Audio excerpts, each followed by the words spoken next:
യൂദയുടെ ലേഖനം 1-ാം അധ്യായം. യൂദയുടെ ഒരധ്യായം മാത്രമേ ഉള്ളൂ.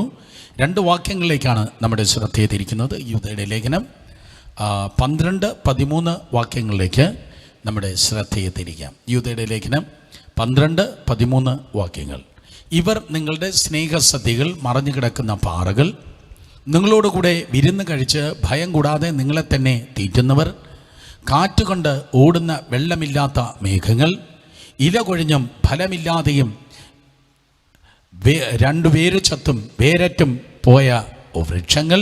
13 വാക്യം. തങ്ങളുടെ നാണക്കേട് നുരച്ച് തള്ളുന്ന കൊടിയ കടൽ തിരകൾ, സദാകാലത്തേക്കും അന്ധതമസ് സൂക്ഷിച്ചു വച്ചിരിക്കുന്ന വക്രകൃതിയുള്ള നക്ഷത്രങ്ങൾ തന്നെ. സ്തോത്രം. ഒരിക്കൽ കൂടെ 12-13 വാക്യങ്ങൾ. നിങ്ങളുടെ സ്നേഹസദ്യകളിൽ മറഞ്ഞു കിടക്കുന്ന പാറകൾ 1, നിങ്ങളോടുകൂടെ വിരുന്ന് കഴിച്ച് ഭയം കൂടാതെ നിങ്ങളെ തന്നെ തീറ്റുന്നവർ 2, മൂന്നാമതായി കാറ്റുകൊണ്ട് ഓടുന്ന വെള്ളമില്ലാത്ത മേഘങ്ങൾ 4, ഇല കൊഴിഞ്ഞും ഫലമില്ലാതെയും 2 ചത്തും വേരറ്റും പോയ വൃക്ഷങ്ങൾ 5, തങ്ങളുടെ നാണക്കേട് നുരച്ച് തള്ളുന്ന കൊടിയ കടൽ തിരകൾ. പിന്നെ 6, സദാകാലത്തേക്കും അന്ധതമസ് സൂക്ഷിച്ചു വച്ചിരിക്കുന്ന വക്രകൃതിയുള്ളതായ നക്ഷത്രങ്ങൾ. എന്നിങ്ങനെ ഒരു 6 കാറ്റഗറിയിൽ ചിലരെക്കുറിച്ച് സംസാരിക്കുകയാണ്. 6 കാറ്റഗറിയിലുള്ളതായ വിശ്വാസത്യാഗികളെക്കുറിച്ച് സംസാരിക്കുന്നു. കാറ്റഗറി, വകഭേദങ്ങൾ. അതാണ് ഈ സന്ധിയിൽ നാം കേൾക്കുന്നത്. ചില വകഭേദങ്ങൾ. കൊറോണയുടെ വകഭേദങ്ങളെക്കുറിച്ച് നിങ്ങൾ കേട്ടിട്ടുണ്ടായിരിക്കും. ബ്രസീൽ, സൗത്ത് ആഫ്രിക്ക, ബ്രിട്ടൻ, ഇപ്പോൾ ഇതാ ഇന്ത്യയിലും വകഭേദം ഉണ്ടാകുന്നു എന്ന് കേൾക്കുന്നു. എങ്കിൽ ദൈവസഭയിൽ വിശ്വാസത്യാഗം സംഭവിച്ചിരിക്കുന്നവരുടെ വകഭേദങ്ങൾ. ഈ 6 കാര്യങ്ങൾ നാം കേൾക്കുമ്പോൾ നമുക്കറിയാം, നമുക്ക് വിശ്വാസത്യാഗം സംഭവിച്ചിരിക്കുകയാണോ അതോ നാം വിശ്വാസത്തിൽ നിലനിൽക്കുകയാണോ? മറ്റുള്ളവരിലേക്ക് ആരിലേക്ക് നോക്കേണ്ട. ഈ 6 കാര്യങ്ങൾ കേൾക്കുമ്പോൾ എനിക്ക് വിശ്വാസത്യാഗം സംഭവിച്ച് ദൈവത്തിൻ്റെ സന്നിധിയിൽ നിന്ന് ഞാൻ തള്ളപ്പെട്ടവനാണോ, അല്ല ഞാൻ വിശ്വാസത്തിൽ നിലനിൽക്കുകയാണോ? ചില വകഭേദങ്ങൾ. നമുക്കൊരുമിച്ച് പ്രാർത്ഥിക്കാം. പിതാവായ കർത്താവായ യേശുവിൻ്റെ പരിശുദ്ധ നാമത്തിൽ ഒരിക്കൽ കൂടെ അങ്ങയുടെ വചനത്തിന് മുൻപിൽ ഞങ്ങൾക്കായിരിക്കാൻ അവിടെ നൽകിയതായ നല്ല സാവകാശത്തിനായി നന്ദിയോട് സ്തോത്രം ചെയ്യുന്നു. അവിടെ ഞങ്ങളോട് സംസാരിച്ചാട്ടെ. അങ്ങയുടെ വലിയ നാമത്തെ അവിടുന്ന് മഹത്വപ്പെടുത്തിയാട്ടെ. വചനത്തിൻ വാതിൽ അവിടുന്ന് തുറക്കുവാൻ ഗുണം പ്രാർത്ഥിക്കുന്നു. എല്ലാവരും ഉള്ളതുപോലെ അറിയുന്നവനായ കർത്താവേ, ദൈവത്തിൻ്റെ പരിശുദ്ധാത്മാവിൻ്റെ ജ്വലനത്തിലും ദൈവത്തിൻ്റെ വചനത്തിൻ്റെ അളവിലും അവിടുന്ന് ഞങ്ങളെ പണിതാട്ടെ. അങ്ങയുടെ നാമത്തെ മഹത്വപ്പെടുത്തും. അങ്ങയുടെ ശബ്ദം ഞങ്ങളുടെ കാലിന് ദീപവും പാതയ്ക്ക് പ്രകാശവും ആയി തീരുമാറാകട്ടെ. എല്ലാ മഹത്വമേക്ക് യേശുവിൻ വിലയേറിയ നാമത്തിൽ തന്നെ. ആമേൻ, ആമേൻ. വകഭേദങ്ങൾ. ദൈവമായ കർത്താവ് 6-ാം ദിവസത്തിൽ മനുഷ്യനെ സൃഷ്ടിച്ചതുകൊണ്ട് 6 മനുഷ്യനുമായി ബന്ധപ്പെട്ടതായ സംഖ്യയാണ്. നമുക്കറിയാം. 5 ദൈവകൃപയെങ്കിൽ, 7 ദൈവിക പൂർണ്ണതയെങ്കിൽ, 6 അത് മനുഷ്യൻ്റെ സംഖ്യയാണ്. ഇവിടെ ഇതാ പരിശുദ്ധാത്മാവ് യൂദായിലൂടെ 6 തരത്തിലുള്ള ആൾക്കാരെക്കുറിച്ച് പറയുകയാണ്. പ്രധാന വിഷയം വിശ്വാസത്യാഗം തന്നെയാണ്. വിശ്വാസത്യാഗം. ദൈവം വെറൈറ്റികളുടെ ദൈവമാണല്ലോ. ദൈവം എന്നെപ്പോലെയല്ല നിങ്ങളെ സൃഷ്ടിച്ചത്. നിങ്ങളെപ്പോലെ ഡ്യൂപ്ലിക്കേറ്റായി വേറൊരാളുമില്ല. ദൈവം വെറൈറ്റികളുടെ ദൈവമാണ്. ബട്ടർ സ്കോച്ച്, വാനില, അതുപോലെ സ്ട്രോബെറി, പിന്നെ ഇങ്ങനെ ഡിഫറെൻറ്റ് ഫ്ലേവേഴ്സ് ഉള്ളതായ, വിവിധ രുചിയുള്ളതായ ഐസ്ക്രീം ഉള്ളതുപോലെ ഒരാളിനെ മറ്റൊരാളിനെ പോലെ ദൈവമാക്കിയിട്ടില്ല. അതാണ് ദൈവത്തിൻ്റെ ഏറ്റവും വലിയ മഹത്വം എന്ന് പറയുന്നത്. എല്ലാവരെയും ദൈവം ഒരുപോലെ സൃഷ്ടിച്ചിട്ടില്ല. ഓരോരുത്തരുടെ അഭിരുചി വ്യത്യസ്തമാണ്. ഓരോരുത്തരുടെ വ്യക്തിത്വം വ്യത്യസ്തമാണ്. ഓരോരുത്തരുടെ ജീവിതം വ്യത്യസ്തമാണ്. ഇതുപോലെ തന്നെ സഭകളെ നോക്കുമ്പോൾ ഓരോ സഭകളുടെ വിളിയും വ്യത്യസ്തമാണ്. ഓരോ ദൈവദാസന്മാരുടെ പ്രവർത്തന ശൈലി വ്യത്യസ്തമാണ്. എന്നെപ്പോലെ വേറൊരാളല്ല. അവരെപ്പോലെ എനിക്കും ആകുവാൻ കഴിയത്തില്ല. സ്തോത്രം. ഓരോരുത്തരുടെ ശുശ്രൂഷ വ്യത്യസ്തമാണ്. ഓരോരുത്തരുടെ അഭിഷേകം വ്യത്യസ്തമാണ്. ഓരോരുത്തരുടെ വ്യക്തിത്വം വ്യത്യസ്തമാണ്. Is the God of varieties. Yesu കർത്താവ് ഓരോ രോഗികളെ സൗഖ്യമാക്കിയത് ഓരോ തരത്തിലാണ്. ഏറ്റവും കൂടുതൽ കർത്താവ് സൗഖ്യമാക്കിയത് കുഷ്ഠരോഗികളാണ്.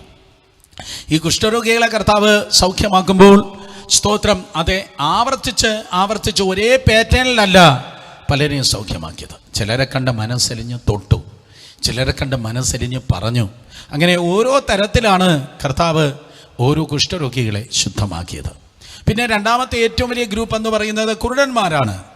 ചില കുരുടന്മാരെ കർത്താവ് പറഞ്ഞ് സൗഖ്യമാക്കി, വേറെ ചിലരെ തൊട്ട് സൗഖ്യമാക്കി, വേറെ ചിലരെ നിലത്ത് തുപ്പൽ കൊണ്ട് ചേറുണ്ടാക്കി അവരുടെ കണ്ണിൽ പൂശി അവരെ സൗഖ്യമാക്കി. ഒരേ തരത്തിലല്ല കർത്താവ് സൗഖ്യമാക്കിയത്.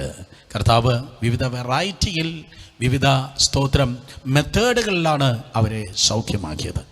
ഇതേപോലെ തന്നെ വിശ്വാസമണ്ഡലത്തിൽ നിൽക്കുന്ന എല്ലാവരും ഓരോ വെറൈറ്റിയിലായിരിക്കുമ്പോൾ, ഓരോ സഭകൾ, ഓരോ ദൈവദാസന്മാർ, ഓരോ പ്രവാചകന്മാർ, ഓരോ സുവിശേഷകർ, അവർ ഒരേ ആത്മാവിനാൽ അഭിഷേകം ചെയ്യപ്പെട്ടവരാണെങ്കിലും പല വെറൈറ്റികളിൽ വ്യത്യസ്ത അഭിരുചിയിലായിരിക്കുന്നത് പോലെ, വ്യത്യസ്ത ശൈലിയിലായിരിക്കുന്നത് പോലെ ഇവിടെ ഇതാ നന്മയ്ക്കായിട്ടുള്ള വെറൈറ്റി അല്ല ഈ യൂദയുടെ ലേഖനം 12-13 വാക്യങ്ങളിൽ കിടക്കുന്നത്. തിന്മയുടെ കുറേ വെറൈറ്റികളാണ്. വിശ്വാസത്യാഗം സംഭവിച്ച കുറേ വ്യത്യസ്ത ശൈലികൾ. വിശ്വാസത്യാഗം അതിഭയങ്കരമായി സംഭവിക്കുന്ന ഒരു കാലഘട്ടമാണിത്. ഒരുപക്ഷെ 2000 വർഷത്തെ സഭാചരിത്രത്തിൽ തന്നെ ഒത്തിരി ഭയങ്കരമായ വിശ്വാസത്യാഗം ഇതാ സംഭവിച്ചിട്ടിരിക്കുകയാണ്. കണ്ടില്ലേ, മരടിലെ ഫ്ലാറ്റ് കെട്ടിപ്പൊക്കുവാൻ ഒത്തിരി വർഷങ്ങളെടുത്തു. പക്ഷേ മരടിലെ ഫ്ലാറ്റ് പൊളിക്കുവാൻ ഒരു 10 സെക്കൻഡ് കൊണ്ട് ആ ഡൈനാമിറ്റ് അങ്ങ് പൊട്ടിച്ചപ്പോഴേക്കും ആ ബിൽഡിംഗ് മുഴുവൻ ഒരു 10 സെക്കൻഡ് കൊണ്ട് പൊളിഞ്ഞ് കോൺക്രീറ്റ് ചപ്പക്കൂനിയായി വീണ് കിടന്നതുപോലെ കൊറോണ വന്നതോടെ പല വിശ്വാസ മന്ദിരങ്ങളും തകർക്കപ്പെട്ടു. കൊറോണ വന്നതോടെ പലരുടെയും പ്രാർത്ഥന പോയി, ഭക്തി പോയി, സഭ എന്ന് പറയുന്ന കണക്ഷൻ പോയി, ദൈവമക്കളുമായിട്ടുള്ള കൂട്ടായ്മ പോയി. ഇപ്പോൾ നരകത്തിലുമല്ല സ്വർഗത്തിലുമല്ല എന്ന ഒരു രണ്ടും കെട്ട പരുവത്തിൽ ആയിരിക്കുകയാണ്. ഉഷ്ണവാനുമല്ല ശീതവാനുമല്ല എന്ന ക്രമത്തിൽ വിശ്വാസത്യാഗം സംഭവിച്ചിരിക്കുന്ന നാളുകളാണ് ഇത്. പാസ്റ്റർമാർ പോലും പിന്മാറുന്നു, പ്രാസംഗന്മാർ പോലും മൂർച്ചകൾ കുറയുന്നു. പണ്ട് വളരെ ശക്തിയായി പ്രസംഗിച്ചു വന്നവർ പോലും അവിടെ മൂർച്ചകൾക്ക് ഈർച്ചകൾ സംഭവിച്ച്, അല്ലെങ്കിൽ മൂർച്ചകൾ കുറഞ്ഞിട്ട് അതെ അവരെല്ലാം സബ്സൈഡ് ചെയ്യുന്നത് നമുക്ക് ഈ ദിവസങ്ങളിൽ അനേകരെ കുറിച്ച് കാണുവാൻ തക്കവണ്ണം കഴിയും. എന്നാൽ മറ്റുള്ളവരേക്ക് വിരൽ ചൂണ്ടി അവർ പിന്മാറി, അവർ തണുത്ത് പോയി, അവരുടെ മൂർച്ച കുറഞ്ഞു എന്ന് കുറ്റം പറയാനല്ല ഞാൻ നിൽക്കുന്നത്. നാമോ നശിച്ചു പോകുന്നവരുടെ കൂട്ടത്തിലല്ല, വിശ്വസിച്ച് ജീവരക്ഷ പ്രാപിക്കുന്നവരുടെ കൂട്ടത്തിലായിരിക്കാൻ ഈ 6 തിന്മകൾ നമുക്ക് വേണ്ട. 6 തിന്മകൾ ഞാൻ എണ്ണി പറയട്ടെ. ഈ 6 തിന്മകൾ നമുക്കുള്ളതല്ല. നമ്മൾ ഒരിക്കലും പിന്നോട്ട് പോകുന്നവരല്ല, പകരം മുന്നോട്ട് പോകുന്നവരാണ്. 3 കൂട്ടരെക്കുറിച്ച്, വിശ്വാസത്യാഗികളായ 3 കൂട്ടരെക്കുറിച്ച് യൂദാ അപ്പോസ്തലൻ പറഞ്ഞിട്ടാണ് ഈ 6 കാര്യങ്ങൾ പറയുന്നത്. യൂദയുടെ ലേഖനം തന്നെ അതിൻ്റെ 11-ാം വാക്യം നിങ്ങൾ വായിക്കുമ്പോൾ വിശ്വാസത്യാഗം സംഭവിച്ച 3 കൂട്ടരെക്കുറിച്ച് പറയുന്നു. ഒന്ന് കയ്യിൻ്റെ വഴി, മറ്റൊന്ന് ബിലിയാമിൻ്റെ വഞ്ചന, മൂന്നാമത് കോരഹിൻ്റെ മത്സരം. കയ്യിൻ്റെ വഴി കഴിഞ്ഞ ആഴ്ചകൾക്ക് മുമ്പ് നാം കേൾക്കുകയായിരുന്നു. അതൊരു മതമാണ് കയ്യിൻ്റെ വഴി. ഇന്നും മതഭക്തിയിലായിരിക്കുന്നവരുണ്ട്. എന്താണ് മതം എന്ന് പറഞ്ഞാൽ? കയ്യൻ ഇരിക്കട്ടെ, എൻ്റെ കൊയ്ത്ത് കഴിഞ്ഞതേ ഉള്ളൂ, ആ നിലത്തെ ധനത്തിൽ നിന്ന് അല്ലെങ്കിൽ നിലത്തെ ധാന്യത്തിൽ നിന്ന് രക്തമില്ലാത്ത യാഗം അവനിതാ ദൈവത്തിൻ്റെ സന്നിധിയിൽ കഴിക്കുകയുണ്ടായി. അതിൽ രക്തച്ചൊരിച്ചില്ല, ത്യാഗമില്ല, പെയിനില്ല. ഇന്നും ജീവിതത്തിന് വില കൊടുക്കാതെ യാതൊരു വേദനയുമില്ലാതെ ദൈവത്തെ സേവിക്കുന്നവരുണ്ട്. യാതൊരു വേദനയുമില്ലാതെ കർത്താവിനെ സേവിക്കുന്നവർ. യേശു കർത്താവിനെ സേവിപ്പാൻ വേണ്ടി ഇറങ്ങുന്ന ആരാണോ ഉള്ളത്, അവർക്ക് കുറച്ച് വേദനയുണ്ട്, അവർക്ക് കണ്ണുനീരുണ്ട്, അവർക്ക് വിയർപ്പുണ്ട്. ഞാൻ പറയുന്നത് അമേരിക്കൻ സുവിശേഷമോ ഇന്ത്യൻ സുവിശേഷമോ അല്ല, ഞാൻ പറയുന്നത് തേജസ്സിൻ്റെ സുവിശേഷമാണ്. കർത്താവിനെ വാസ്തവമായി സേവിപ്പാൻ ഇറങ്ങുന്നവർ, അവർക്ക് വില കൊടുത്ത് മാത്രമേ ദൈവത്തിൻ്റെ സന്നിധിയിൽ ഇറങ്ങുവാൻ കഴിയത്തുള്ളൂ. കണ്ണുനീരോടും വിയർപ്പോടും മുറിവുകളോടുമാണ് അവർ ദൈവത്തെ സേവിപ്പാൻ ഇറങ്ങിയത്. അപ്പോസ്തലന്മാർ, അവർക്ക് കല്ലേറുകളുണ്ടായി, അപ്പോൾ അവർക്ക് മുറിവുകളുണ്ടായി, പലപ്പോഴും അവർ കണ്ണുനീരിലായിരുന്നു. അവർ വാസ്തവമായി ദൈവത്തെ സേവിപ്പാൻ വേണ്ടി ഇറങ്ങിയവരാണ്. അവിടെ പിന്നിൽ കുറച്ച് പെയിൻ ഉണ്ടായിരുന്നു. പക്ഷെ കയ്യിൻ്റെ വഴി അങ്ങനെയല്ല. എല്ലാവരും ജീവിക്കുന്നു, ഞാനും ജീവിക്കുന്നു, എല്ലാവർക്കും പ്രൊഫഷനുണ്ട്, എനിക്കും പ്രൊഫഷനുണ്ടെന്ന് പറയുന്ന ഗാസ്പൽ പ്രൊഫഷനിൽ ജീവിക്കുന്നവർ, വരുമാനത്തിന് വേണ്ടി, പൈസയ്ക്ക് വേണ്ടി, പെയിനില്ലാതെ, നഖം നനയാതെ നത്തയെടുക്കുന്ന കയ്യിൻ്റെ വഴിയിൽ ജീവിക്കുന്നവർ, പേരിനും പ്രശസ്തിക്കും അധികാരത്തിനും അവസരത്തിനും പൈസയ്ക്കും വേണ്ടി അധികാരത്തെ ജീവിക്കുന്ന കയ്യിൻ്റെ വഴി, അത് മതത്തിൻ്റെ വഴിയാണ്. അവർക്ക് അയ്യോ കഷ്ടം എന്നാണ് 11-ാം വാക്യം ആരംഭ ഭാഗത്തിൽ നമുക്ക് കാണുവാൻ കഴിയുന്നത്. അതിലൊരു ത്യാഗമില്ല, അതിലൊരു രക്തച്ചൊരിച്ചിലില്ല, അതിലൊരു പെയിനില്ല. എന്നാൽ മറുവശത്ത് കയ്യിൻ്റെ സഹോദരനാക്കുന്ന ഹാബേലിൻ്റെ യാഗത്തിന് നോക്കുമ്പോൾ എന്തുണ്ട്? ആ മൃഗത്തിൻ്റെ കരച്ചിൽ നമുക്ക് കേൾക്കാം. യാഗമാകാൻ പോകുന്ന ആ മൃഗത്തിന് കരച്ചിൽ കേൾക്കാൻ. അതിൻ്റെ രക്തച്ചൊരിച്ചിലുണ്ട്. വില കൊടുത്ത് അവൻ ദൈവത്തെ ആരാധിച്ചു. അതുകൊണ്ട് ഹാബേൽ അനുഗ്രഹിക്കപ്പെട്ടു. ഹാബേലിൻ്റെ യാഗത്തിൽ ദൈവം പ്രസാദിച്ചു. കയ്യീൻ അത് മതത്തെ സ്തോത്രം പ്രതിനിധീകരിക്കുന്നു. മറ്റൊന്ന് ബിലയാമിൻ്റെ വഞ്ചന. ബിലയാം പൈസയ്ക്ക് വേണ്ടി നടന്നവനാണ്. ബിലയാം കൂലി മേടിച്ച് പ്രവചിച്ചവനാണ്. അവൻ്റെ ലക്ഷ്യം കൂലിയാണ്, മുന്നിലിരിക്കുന്ന ആത്മാക്കളല്ല. ഇന്നും മുന്നിലിരിക്കുന്ന ആത്മാക്കളല്ല. അവിടെ ദശാംശമേ സ്തോത്രകാഴ്ചയെ ദശാംശമേ എന്ന് പറഞ്ഞ് ജനത്തെ കറവപ്പശുവാക്കുന്ന പ്രാസംഗികന്മാർ, ജനത്തെ കറവപ്പശുവാക്കുന്നതായ പാസ്റ്റർമാർ. എന്നാൽ മനസ്സിലാക്കമേ, ജനത്തെ സ്നേഹിക്കുന്നു എങ്കിൽ എൻ്റെ മുമ്പിൽ 1000 കൂടണം, ഞാനൊരു മനുഷ്യ ദൈവമാകണം എന്നുള്ള സ്വാർത്ഥത ഉപേക്ഷിച്ച് എൻ്റെ ദൂത് ആരാണോ കേൾക്കുന്നത്, അവർ കർത്താവിൽ പണിയപ്പെടണം, അവർ യേശുവിനോട് അടുക്കണം, അവർ നിത്യതയിൽ ദൈവസന്നിധിയിൽ കാണണം. അതായിരിക്കട്ടെ ഒരു ദൈവദാസൻ്റെ ലക്ഷ്യം. എൻ്റെ മുമ്പിൽ ജനം കൂടി വന്ന് എവരെയൊക്കെ ഞാൻ ഭരിക്കുന്ന ഒരു പുതിയ നിയമത്തിലെ ഫറവോനാകട്ടെ, എനിക്ക് കുറച്ചുകൂടെ പൈസ ഉണ്ടാകട്ടെ, ഞാൻ കുറച്ചുകൂടെ പ്രശസ്തനാകട്ടെ, ഞാൻ കുറച്ചുകൂടെ ചെത്തി നിൽക്കട്ടെ. നോ, അതല്ല. പകരം എൻ്റെ മുൻപിലായിരിക്കുന്ന സകലരും ഭൂമിയിൽ കാണുന്നത് പോലെ കർത്താവിൻ്റെ സന്നിധിയിലും ദൈവത്തിൻ്റെ കൃപയിൽ നിൽക്കണം. ബിലയാം വായു തുറന്ന് പ്രവചിക്കുമ്പോൾ അവൻ്റെ ഹൃദയത്തിലെ താല്പര്യം, അവൻ്റെ വായിൽ വചനമുള്ളപ്പോഴും അവൻ്റെ ഹൃദയത്തിൻ്റെ വഞ്ചനയുടെ ആഗ്രഹം എന്ന് പറയുന്നത് പൈസ പൈസ പൈസ. അവൻ്റെ വായിൽ അവൻ പ്രവചിക്കുകയാണ്, പക്ഷേ അവൻ്റെ ഹൃദയത്തിൻ്റെ സ്പന്ദനം ജിജും ജിജും ജിജും എന്നല്ല. പിന്നെ അവൻ്റെ ഹൃദയത്തിൻ്റെ സ്പന്ദനം ഡോളർ, ദിനാർ, ദിർഹം, രൂപ എന്നാണ് ഹൃദയത്തിൻ്റെ സ്പന്ദനമെങ്കിൽ നിങ്ങളുടെ വഴി ബിലയാമിൻ്റെ വഴി തന്നെയാണ്. ബിലയാമിൻ്റെ വഴി. അവർക്കും അയ്യോ കഷ്ടം എന്നാണ് പരിശുദ്ധാത്മാവ് പറയുന്നത്. ഇത് വായിച്ചു വരുമ്പോൾ എനിക്ക് തോന്നിയത് ഇത് ന്യായപ്രമാണത്തിലെ പഴയ നിയമത്തിലെ വാക്യം പോലെ തോന്നി. അത്രയും വളരെ സ്ട്രിക്റ്റായിട്ട് കറക്റ്റായിട്ട് ദൈവത്തിൻ്റെ ആത്മാവ് സ്തോത്രം വിശുദ്ധിയുടെ ദൂതായി പറയുകയാണ്. മൂന്നാമത്തെ ആളിനെ കൂടെ പറഞ്ഞിട്ട് ഞാൻ ആ വചനത്തിൻ്റെ പ്രത്യേകത പറയട്ടെ. മൂന്നാമത്തെ കാര്യമാണ് കോരഹിൻ്റെ മത്സരം. ഇന്ന് മലയാളികളിൽ രക്തത്തിൽ അലിഞ്ഞു ചേർന്നിരിക്കുന്ന ഒരു കാര്യമാണ് കോരഹിൻ്റെ മത്സരം. നേതൃത്വത്തെ, ലീഡർഷിപ്പിനെ മാനിക്കാത്ത ജാതി. ആന്ധ്രയിലോ തമിഴ്നാടിലോ തെലങ്കാനയിലോ മഹാരാഷ്ട്രയിലോ അല്ലെങ്കിൽ സ്തോത്രം അതെ ഗുജറാത്തിലോ പഞ്ചാബിലോ ബീഹാറിലോ ലോകത്തൊരിടത്തും കാണുവാൻ കഴിയത്തില്ല. നേരത്തെ ഞാൻ പറഞ്ഞ പാസ്റ്റർ സജി മാത്യുവിനോട് ചോദിച്ചാൽ, അല്ലെങ്കിൽ ഗുജറാത്തിലെ രാജുഭായിയോട് ചോദിച്ചാൽ, ജോർജ് ഫിലിപ്പ് എന്നാണ് അദ്ദേഹത്തിൻ്റെ പേര്, ഡോക്ടർ എബി ബീഹാറിലുണ്ട്, ഡോക്ടർ എബിയോട് ചോദിച്ചാൽ, ഇതുപോലെ PG അങ്കിളിനോട് ചോദിച്ചാൽ ഇവർക്കൊക്കെ പറയാൻ കഴിയുക നോർത്ത് ഇന്ത്യ ആൾക്കാർ അവർ വെറും പാവങ്ങളാണ്. എന്നാൽ അതേ സമയത്ത് സ്തോത്രം ഒരു മലയാളി പാസ്റ്റർ കേരളത്തിൽ ശുശ്രൂഷിക്കുക 50 വിശ്വാസികളുണ്ടെങ്കിൽ പുള്ളി പറയും 50 വിശ്വാസികളുണ്ടെങ്കിൽ എനിക്ക് 500 തലവേദനയുണ്ട്. അയ്യോ, നിങ്ങളെക്കുറിച്ചല്ല ഞാൻ പറഞ്ഞു, ഐ എം സോറി.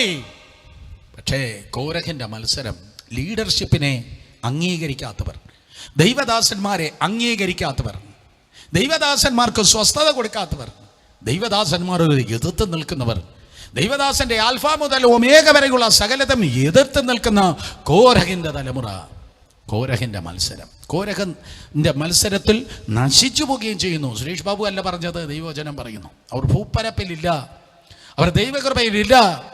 ഭൂമി പിളർന്ന് കോരഹ സ്തോത്രം നശിച്ചു പോയി. സോ വിശ്വാസത്യാഗമാണ് കയ്യിൻ്റെ വഴി, വിശ്വാസത്യാഗമാണ് ബിലയാമിൻ്റെ വഞ്ചന, വിശ്വാസത്യാഗമാണ് കോരഹിൻ്റെ മത്സരം. ഈ സ്വഭാവത്തിൽ നടക്കുന്നവരാരും വിശ്വാസത്തിൽ ദൈവകൃപയിൽ ഇല്ല എന്ന് വളരെ ദുഃഖത്തോടെ ഞാൻ പറയട്ടെ. ഈ 3 കൂട്ടരെക്കുറിച്ച് പറഞ്ഞിട്ട് അവർക്കുള്ളതായ കോമൺലിയുള്ള 6 കാര്യങ്ങളാണ് പറയുന്നത്. 6 കാര്യങ്ങൾ ദൈവവചനത്തിൽ 6 കാര്യങ്ങൾ വാണിംഗായി നൽകിയാണ്. മനസ്സിലാക്കുക, ദൈവത്തിൻ്റെ വചനമെന്ന് പറയുന്ന അയ്യോ സുഖം, സ്വസ്ഥം, നന്നായിരിക്കുക, അനുഗ്രഹമായിരിക്കുക, ഇത് മാത്രമല്ല ദൈവത്തിൻ്റെ വചനം. 1 തീമോഥെയോസിൻ്റെ ലേഖനമാണെന്ന് തോന്നുന്നു. എൻ്റെ 3-ാം അധ്യായം 16-17 വാക്യങ്ങൾ വായിക്കുമ്പോൾ തീമോഥെയോസിനോട് ദൈവത്തിൻ്റെ വചനത്തിൻ്റെ പ്രത്യേകതയെക്കുറിച്ച് പൗലോസ് പറയുകയാണ്. ദൈവത്തിൻ്റെ വചനം എന്ന് പറയുന്നത് ഒരു സമീകൃത ആഹാരം പോലെയാണ്. അതിൽ മിനറൽസ് മാത്രമല്ല ഉള്ളത്, അതിൽ പ്രോട്ടീൻ മാത്രമല്ല ഉള്ളത്, അതിൽ പല വിറ്റാമിൻ മാത്രമല്ല ഉള്ളത്, ഇതുപോലെ ദൈവത്തിൻ്റെ വചനം ഒരു സമീകൃതമായ ആഹാരമാണ്, എ കംപ്ലീറ്റ് ഫുഡ്. പ്രോട്ടീൻ മാത്രം കഴിച്ചാൽ നമുക്ക് കുഴപ്പമായിരിക്കും അല്ലേ? ചില വിറ്റാമിൻ മാത്രം കഴിച്ചാൽ നമുക്ക് കുഴപ്പമാണ്. എല്ലാവരും എന്നെ സ്നേഹിക്കുന്നതായ മെഡിക്കൽ ഫീൽഡിൽ വർക്ക് ചെയ്യുന്ന പലരും പറയും വിറ്റാമിൻ സി കഴിക്കണം, കോവിഡ് കാലമാണ്, വിറ്റാമിൻ സി വളരെ നല്ലതാണ്. പക്ഷേ ഞാൻ വേറെ ഒന്നും കഴിക്കുന്നില്ല, വിറ്റാമിൻ സി മാത്രം ഞാൻ കഴിച്ചിട്ടിരുന്നാൽ അടുത്ത ആഴ്ച ബൈബിൾ സ്റ്റഡിക്ക് വേറെ വല്ലവരെയും കൊണ്ടുവരേണ്ടി വരും. അപ്പോൾ വിറ്റാമിൻ സിക്ക് അതിൻ്റെ പ്രാധാന്യമുണ്ട്, ഡിക്ക് അതിൻ്റെ പ്രാധാന്യമുണ്ട്, മറ്റേ പ്രോട്ടീൻ അതിൻ്റെ പ്രാധാന്യമുണ്ട്. ഇതുപോലെ സമീകൃതമായ ആഹാരമാണ് ദൈവത്തിൻ്റെ വചനം. ആ ദൈവത്തിൻ്റെ വചനത്തിൻ്റെ സങ്കീർത്തനം മാത്രമല്ല, സുവിശേഷം മാത്രമല്ല, മുഴുവനും എല്ലാ തിരുവെഴുത്തും എന്നാണ് 2 തിമോത്തിയോസ് 3:16 പറയുന്നത്. 2 തിമോത്തിയോസ് 3:16 പറയുന്നത് എല്ലാ തിരുവെഴുത്തും. ശബ്ദം ഉയർത്തി എല്ലാവരും പറഞ്ഞാട്ടെ, എന്തോ തിരുവെഴുത്ത്? എല്ലാ തിരുവെഴുത്തും, എവരി സ്ക്രിപ്ചർ, എല്ലാ തിരുവെഴുത്തും ദൈവശ്വാസീയമാകിയാൽ. 2 തിമോത്തിയോസ് 3:16 എല്ലാ തിരുവെഴുത്തും ദൈവശ്വാസീയമാകിയാൽ ദൈവത്തിൻ്റെ മനുഷ്യൻ എന്ന് പറഞ്ഞാൽ ഞാൻ, കേൾക്കുന്ന നിങ്ങൾ, ദൈവത്തിൻ്റെ മനുഷ്യൻ സകല സൽപ്രവൃത്തിക്കും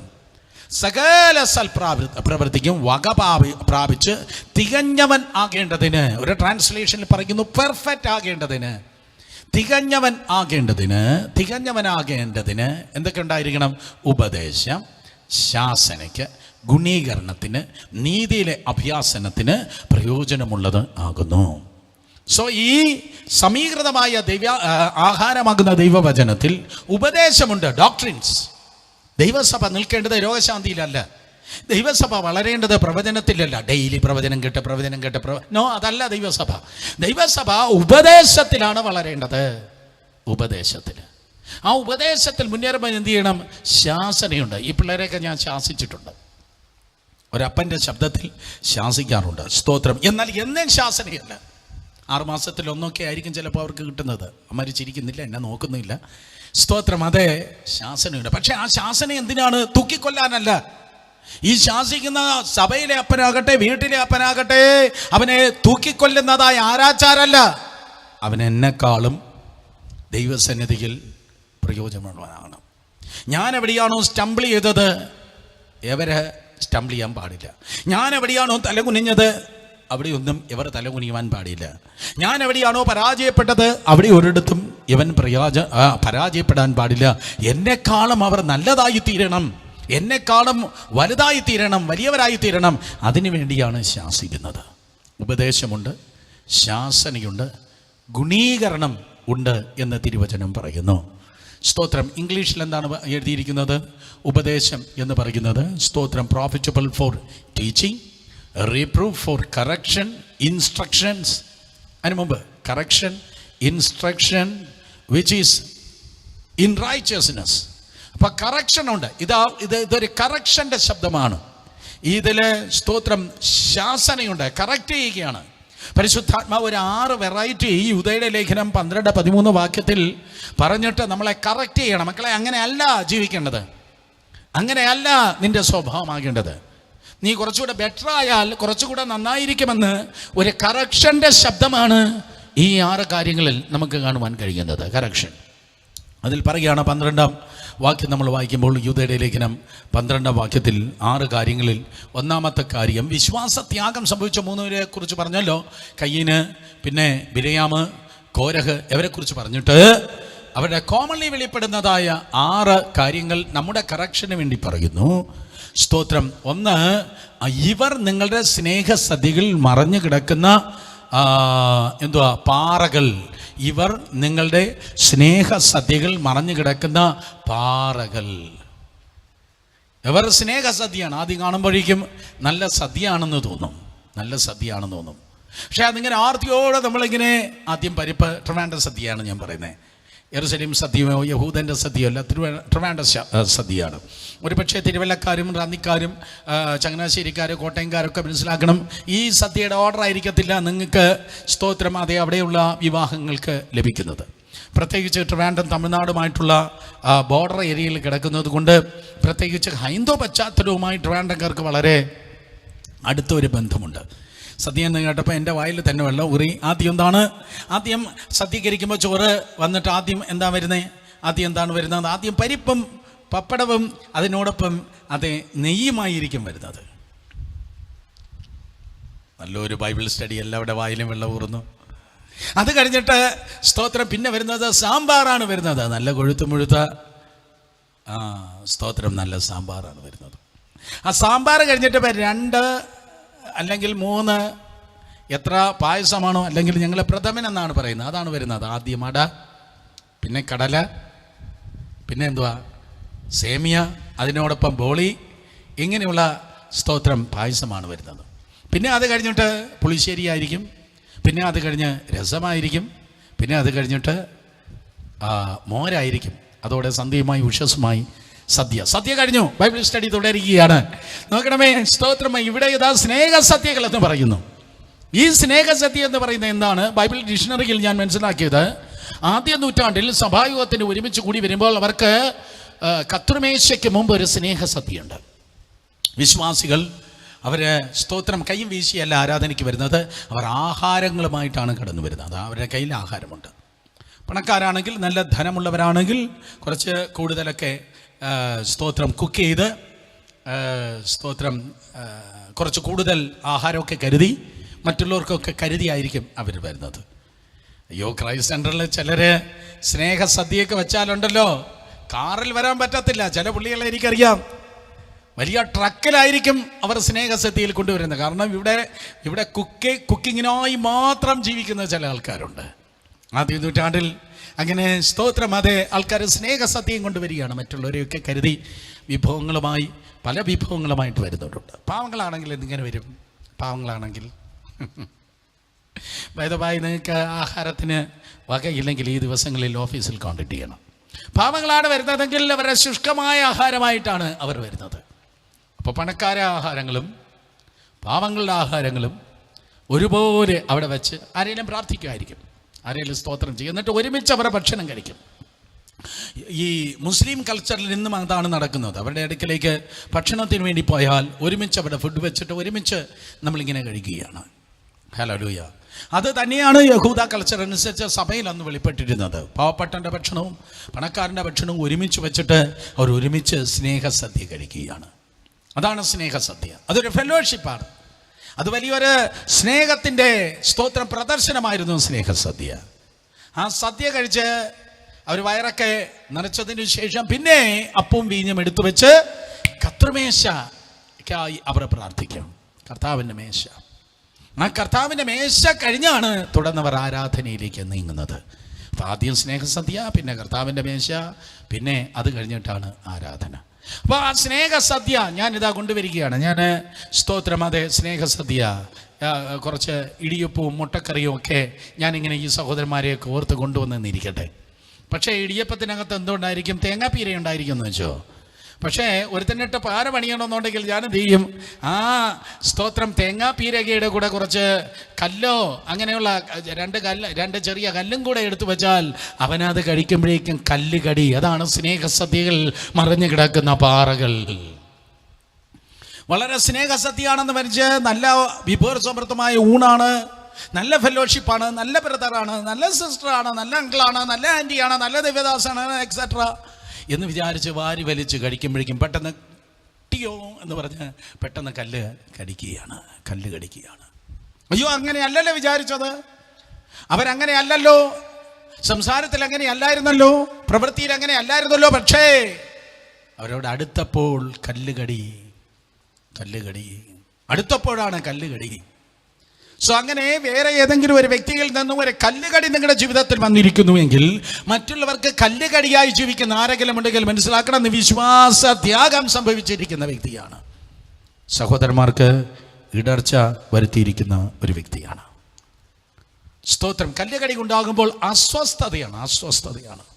കല്ല് കടിച്ചാൽ ആ കഴിച്ചിട്ട് ഇരുന്ന ആ ടേസ്റ്റ് അങ്ങ് പോയി അല്ലേ, ആ കഴിച്ചിട്ടിരുന്ന ഫ്ലോ പോയി, അസ്വസ്ഥയായി. സ്നേഹസദ്യകളുടെ പാറകൾ എന്ന് പറഞ്ഞാൽ അസ്വസ്ഥതയാണ്. എന്നാൽ അസ്വസ്ഥതയായിട്ടല്ല ഞാൻ നിങ്ങളുടെ അടുക്കൽ വരേണ്ടത്, നിങ്ങൾ എൻ്റെ അടുക്കൽ വരേണ്ടതും നിങ്ങൾ വേറൊരാളിൻ്റെ അടുക്കലേക്ക് പോകേണ്ടതും. വേറൊരാളിൻ്റെ ഫോൺ വന്നാൽ തന്നെ, മറ്റൊരാളെ നിങ്ങൾ വിളിച്ചാൽ തന്നെ അസ്വസ്ഥതയല്ല നിങ്ങൾ കൊടുക്കേണ്ടത്, ആശ്വാസമാണ് നിങ്ങൾ കൊടുക്കേണ്ടത്. ഉദാഹരണമായി അപ്പോസ്തല പ്രവൃത്തികളുടെ പുസ്തകം 14-ാം അധ്യായം 22-ാം വാക്യത്തിൽ പൗലോസ് അപ്പോസ്തലനെ കല്ലെറിഞ്ഞ് താൻ മരിച്ചുപോയി എന്ന ക്രമത്തിൽ ഇതാ വലിച്ചിഴച്ച് ചണ്ടിക്കുമ്പാരങ്ങളുടെ കൂട്ടത്തിൽ ആ പട്ടണത്തിൻ്റെ ഒരു കോണിലേക്ക് വലിച്ചിട്ടേക്കുകയാണ്. അപ്പോസ്തലപ്രവൃത്തി 14 അധ്യായം. എല്ലാം പറയാൻ നേരമില്ല. അങ്ങനെ വലിച്ച് ഇഴച്ച് ഇട്ടിരുന്നതായ ആ സമയത്ത് എൻ്റെ തൊട്ടടുത്ത മണിക്കൂറുകളിൽ പൗലൂസ് ശിഷ്യന്മാരുടെ അടുക്കിലേക്ക് കടന്നുപോയി. അപ്പോസ്തലപ്രവൃത്തി 14:20 മുതൽ. എന്നാൽ ശിഷ്യന്മാർ അവൻ്റെ ചുറ്റും നിൽക്കയിൽ അവൻ എഴുന്നേറ്റ പട്ടണത്തിൽ ചെന്നു. പിറ്റേന്നാൾ ബർന്നബാസിനോടുകൂടെ ദർബയ്ക്ക് പോയി. മരിച്ചു എന്ന് വിചാരിച്ച് കിടന്ന മനുഷ്യനാ. ഹി ബിക്കം ആൻ വണ്ടർ മാൻ. ഒരു വലിയൊരു അത്ഭുതത്തിൻ്റെ മനുഷ്യനായി. ഈ അത്ഭുതം എന്ന് പറയുന്നത് നിങ്ങൾ കൈവച്ച് ക്യാൻസർ മാറുന്നത് മാത്രമല്ല അത്ഭുതം. നാട്ടുകാർ നോക്കുമ്പോൾ ഒരു കേടുപാടും പറ്റാതെ നിങ്ങൾ എഴുന്നേറ്റ് നിൽക്കുമ്പോഴും അതും ഒരു അത്ഭുതമാണ്. അത്ഭുതം എന്ന് പറയുന്നത് നിങ്ങളിലൂടെയും അത്ഭുതമാണ്, മറ്റുള്ളവർക്ക് നിങ്ങളും ഒരു അത്ഭുതമാണ്. സ്വന്തം കൈ മാർവോട് ചേർത്ത് വെച്ച് പറഞ്ഞേ, ഞാൻ ജീവിക്കുന്ന ഒരു അത്ഭുതം. പറഞ്ഞേ, ജീവിക്കുന്ന അത്ഭുതം, ലിവിങ് മിറക്കിൾ. പൗലോസ് ഒരു ലിവിങ് മിറക്കിളായി സ്തോത്രം എഴുന്നേറ്റ് ബർന്നബാസിനോടുകൂടി അടുത്ത ദിവസം ദർബ എന്നറിയപ്പെടുന്നതായ പട്ടണത്തിലേക്ക് പോയി. ആ ദർബ പട്ടണത്തിലും സുവിശേഷം അറിയിച്ച് പലരെ ശിഷ്യരാക്കിയ ശേഷം, വിശ്വാസത്തെ നയിച്ച ശേഷം ലൂസ്ത്ര, ഇക്കോന്യ, അന്തോക്കിയ എന്ന പട്ടണത്തിലേക്ക് മടങ്ങി ചെന്നു. അന്തോക്കിയ ആണ് അവൻ്റെ ഹോം ചർച്ച്. അപ്പോസ്തലപ്രവൃത്തി 13 അധ്യായത്തിൽ അവൻ്റെ ഹോം ചർച്ച്, അവൻ്റെ മാതൃസഭ എന്ന് പറയുന്നത് അന്തോക്കിയാണ്. ചിലരാണെങ്കിൽ മാതൃവും ഇല്ല, പിതൃവും ഇല്ല, സഭയും ഇല്ല. കൊറോണ വന്നതോടെ ചിലതും പോയി, ജീവനോടെ ഉണ്ടോയെന്ന് പോലും അറിയത്തില്ല. സ്തോത്രം, വിളിച്ചാൽ ഫോൺ എടുക്കത്തില്ല. ഹല്ലേലൂയ. പലതും പോയി, വിശ്വാസത്യാഗികളായി, വിശ്വാസത്യാഗികൾ. എന്നാൽ ഈ പുള്ളി ഭയങ്കര അത്ഭുതം അടയാളമൊക്കെ തന്നിലൂടെ വെളിപ്പെട്ടതാണ്. പക്ഷേ സ്വന്തം ചർച്ചിലേക്ക് മടങ്ങിപ്പോയി. നിങ്ങൾ എത്ര ഉയരത്തിൽ പറക്കുന്ന 747 ജെറ്റ് ആണെങ്കിലും മറക്കരുത്, കൃപയിൽ നിൽക്കണമെങ്കിൽ നിങ്ങൾക്കൊരു ലോക്കൽ ചേർച്ച് ഉണ്ട്. അന്തോക്കിയ എന്ന പട്ടണത്തിലേക്ക് മടങ്ങി ചെന്ന് 22 വാക്യമാണ് ഞാൻ പറഞ്ഞത്.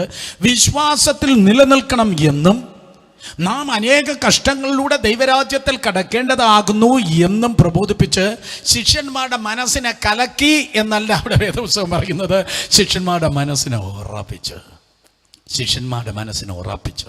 അപ്പോൾ വിശ്വാസത്തിൽ നിൽക്കുന്നവരാണെങ്കിൽ ശിഷ്യന്മാരുടെ സഹവിശ്വാസികളുടെ മനസ്സിനെ ഉറപ്പിക്കുന്നവരാണ്. അല്ലാതെ പഴയ പാട്ട് പാടുന്നത് പോലെ ഉള്ളം കലക്കും കള്ള സഹോദരന്മാർ.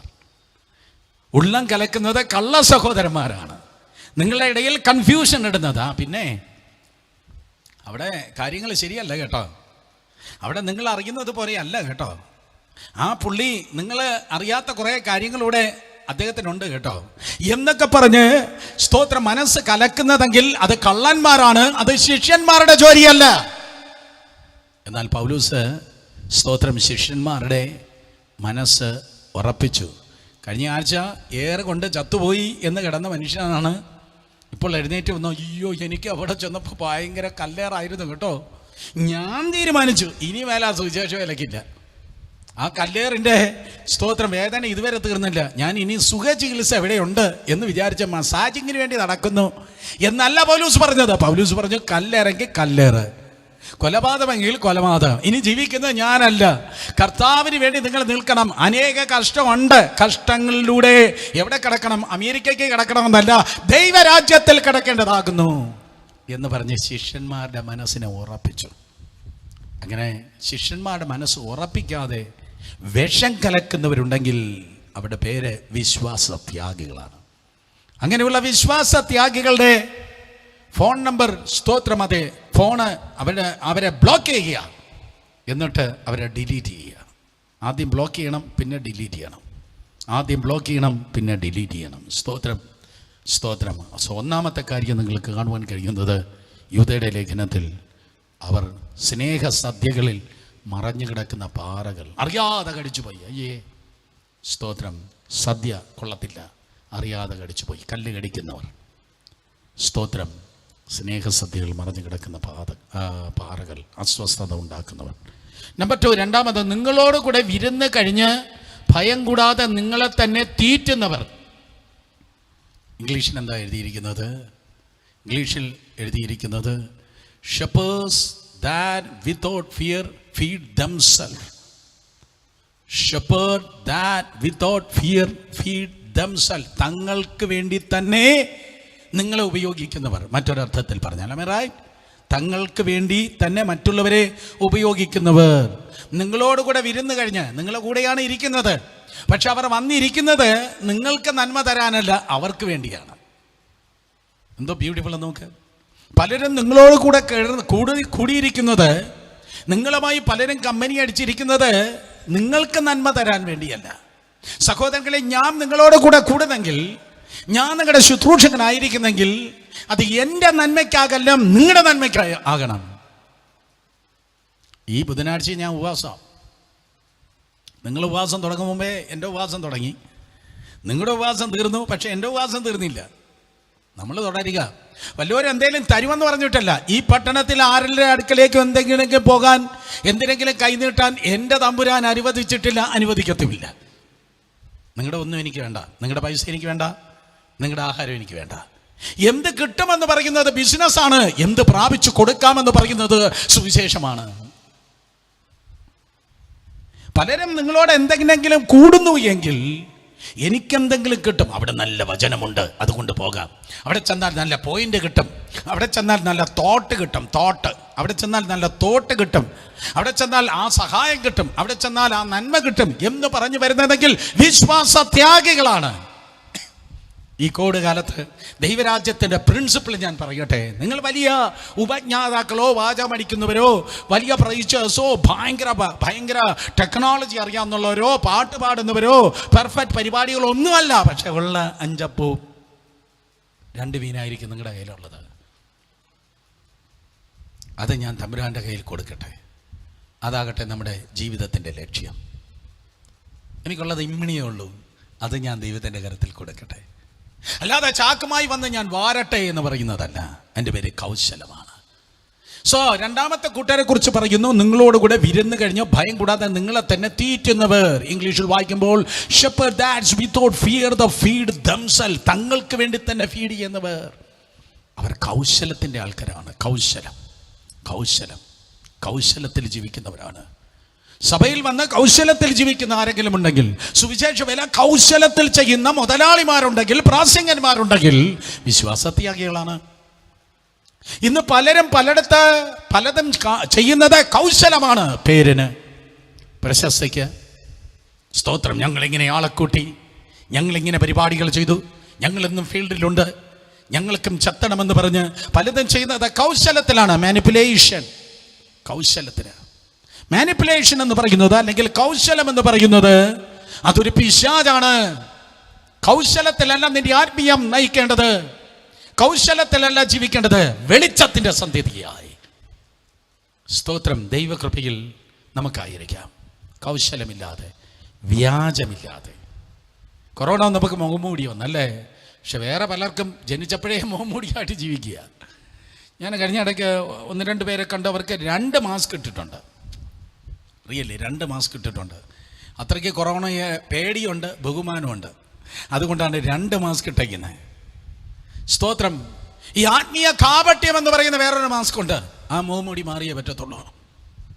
സ്തോത്രം. മുഖംമൂടിയില്ലാതെ ജീവിക്കണം. കർത്താവേ എന്ന് പറഞ്ഞാൽ കർത്താവ് തന്നെ. പ്രാർത്ഥന എന്ന് പറഞ്ഞാൽ ഒരു കണ്ണടച്ച് മറ്റേ കണ്ണ് തുറന്നല്ല, പിന്നെയോ പ്രാർത്ഥനയാണ്. ഉപവാസം എന്ന് പറഞ്ഞാൽ ഉപവാസമാണ്. സ്തോത്രം.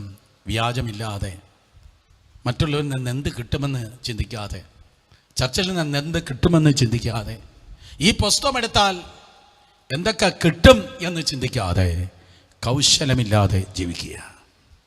ചില സ്തോത്രം മൃഗങ്ങളെക്കുറിച്ച് കേട്ടിട്ടുണ്ട്. ആ മൃഗങ്ങൾ വേട്ടയാടത്തില്ല. എനിക്കൊന്ന് ഈ ചില വെറൈറ്റി ഫോക്സ് എന്ന് പറഞ്ഞാൽ കുറുക്കൻ, അവന് ഇറങ്ങി അവനങ്ങ് വേട്ടയാടത്തില്ല. അവൻ വേറെ ചില മൃഗങ്ങളെ പിന്നാലെ നടക്കും. സിംഹം, പുലി, കടുവയുണ്ടെങ്കിൽ അതിൻ്റെ പിന്നാലെ നടക്കും. അപ്പോൾ ഈ മുന്നിൽ പോകുന്ന അച്ചാച്ചൻ ഇര പിടിക്കുമ്പോൾ സ്തോത്രം, അതിൻ്റെ ബാലൻസ് എനിക്ക് കിട്ടും. നിങ്ങളുടെ പിന്നാലെ ചിലത് കൂടിയിരിക്കുന്ന അവൻ ഇര പിടിക്കത്തില്ല. അവൻ ഫോക്സ് ആണ്, കുറുക്കൻ. കർത്താവ് സ്തോത്രം അതേ ഹെരോദാവിനെ നോക്കി പറഞ്ഞു, ആ കുറുക്കനോട്, ഫോക്സ്, കണ്ണിങ്, ആ കണ്ണിങ്ങിൻ്റെ മെൻറ്റാലിറ്റിയാണ്. നിങ്ങളോട് കൂടെ വിരുന്ന് കഴിക്കുന്നവർ ഭയം കൂടാതെ നിങ്ങളെ തന്നെ തീറ്റുന്നവർ എന്ന് പറഞ്ഞാൽ നാളെ ഇന്ന് നിങ്ങൾ പാല് കൊടുത്ത മക്കളെ, ആ പാല് കൊടുത്ത കയ്യിൽ തന്നെ തിരിഞ്ഞു കൊത്തുന്നു. ഇന്ന് നിങ്ങൾ കൊടുത്തിട്ട് നിങ്ങൾ മേടിക്കുന്നു. നിങ്ങളെ സഹായം ചെയ്തു, ആ സഹായത്തിൻ്റെ നന്ദി പോലുമില്ല. ആ സഹായത്തിൻ്റെ നന്ദി പോലുമില്ല. ഇത് ആരുടെയൊക്കെയോ സഹായം കൊണ്ടാണ് നമ്മളിന്ന് ജീവിക്കുന്നത്. ആരും സഹായിക്കാതെ ആരും എനിക്ക് വേണ്ട എന്ന് നമുക്ക് ഒരിക്കലും പറയാൻ കഴിയത്തില്ല. സ്തോത്രം. കാട്ടിലെ മൃഗങ്ങളെ കൊണ്ട് മനുഷ്യന് സഹായമുണ്ട്. നാട്ടിലെ പശുവാകട്ടെ പക്ഷികളാകട്ടെ ഇതിനെല്ലാം കൊണ്ട് എക്കോളജി അല്ലേ, സ്തോത്രം, ഇതിനെല്ലാം കൊണ്ട് ഒരു ഉപകാരമുണ്ട്. നമ്മൾ കാണുന്ന ആൾക്കാർ മാത്രമല്ല, നമുക്ക് ഇഷ്ടമില്ലാത്ത ചിലതിനെ കൊണ്ടുപോലും നമുക്ക് ഉപകാരമുണ്ട്. പാമ്പ് എനിക്കിഷ്ടമല്ല, കാണാൻ പോലും ഇഷ്ടമല്ല. ഞാൻ ഒരു പാമ്പിനെ കണ്ടിട്ട് വർഷങ്ങളായി. കാണല്ലേ കർത്താവേ എന്നാണ് പ്രാർത്ഥിക്കുന്നത്. പക്ഷേ എക്കോസിസ്റ്റത്തിൽ അല്ലെങ്കിൽ എക്കോളജി അനുസരിച്ച് പാമ്പിന് ഒരു ഉപകാരമുണ്ട്. കൊതുക്, സ്തോത്രം, നല്ലതല്ല, പക്ഷേ കൊതുക് കൊണ്ട് ഈ സിസ്റ്റത്തിന് ഒരു ഉപകാരമുണ്ട്. ഇതുപോലെ ചിലതൊന്നും നമുക്ക് ഇഷ്ടമില്ല എന്ന് പറഞ്ഞാലും അവരെ കൊണ്ട് എന്തുകൊണ്ട് നമുക്കൊരു ഉപകാരമുണ്ട്. അവരെല്ലാം നമുക്ക് അനുഗ്രഹമാണ്. പരസ്പര വിശ്വാസികൾ, സ്തോത്രം, അനുഗ്രഹമാണ്. അതുകൊണ്ട് ഞാനൊരു അനുഗ്രഹമാകട്ടെ. ഞാനൊരു വീട്ടിൽ കയറി ചെന്നാൽ ഞാൻ അവർക്കൊരു അനുഗ്രഹമാകണം.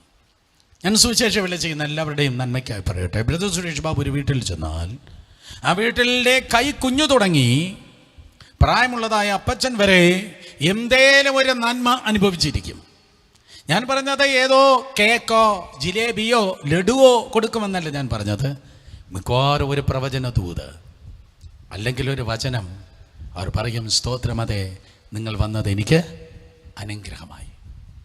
കൊർന്നേലിയോസ് വീട്ടിൽ പത്രോസ് എന്നപ്പോൾ പത്രോസ് നീ വന്നത് ഉപകാരമായി.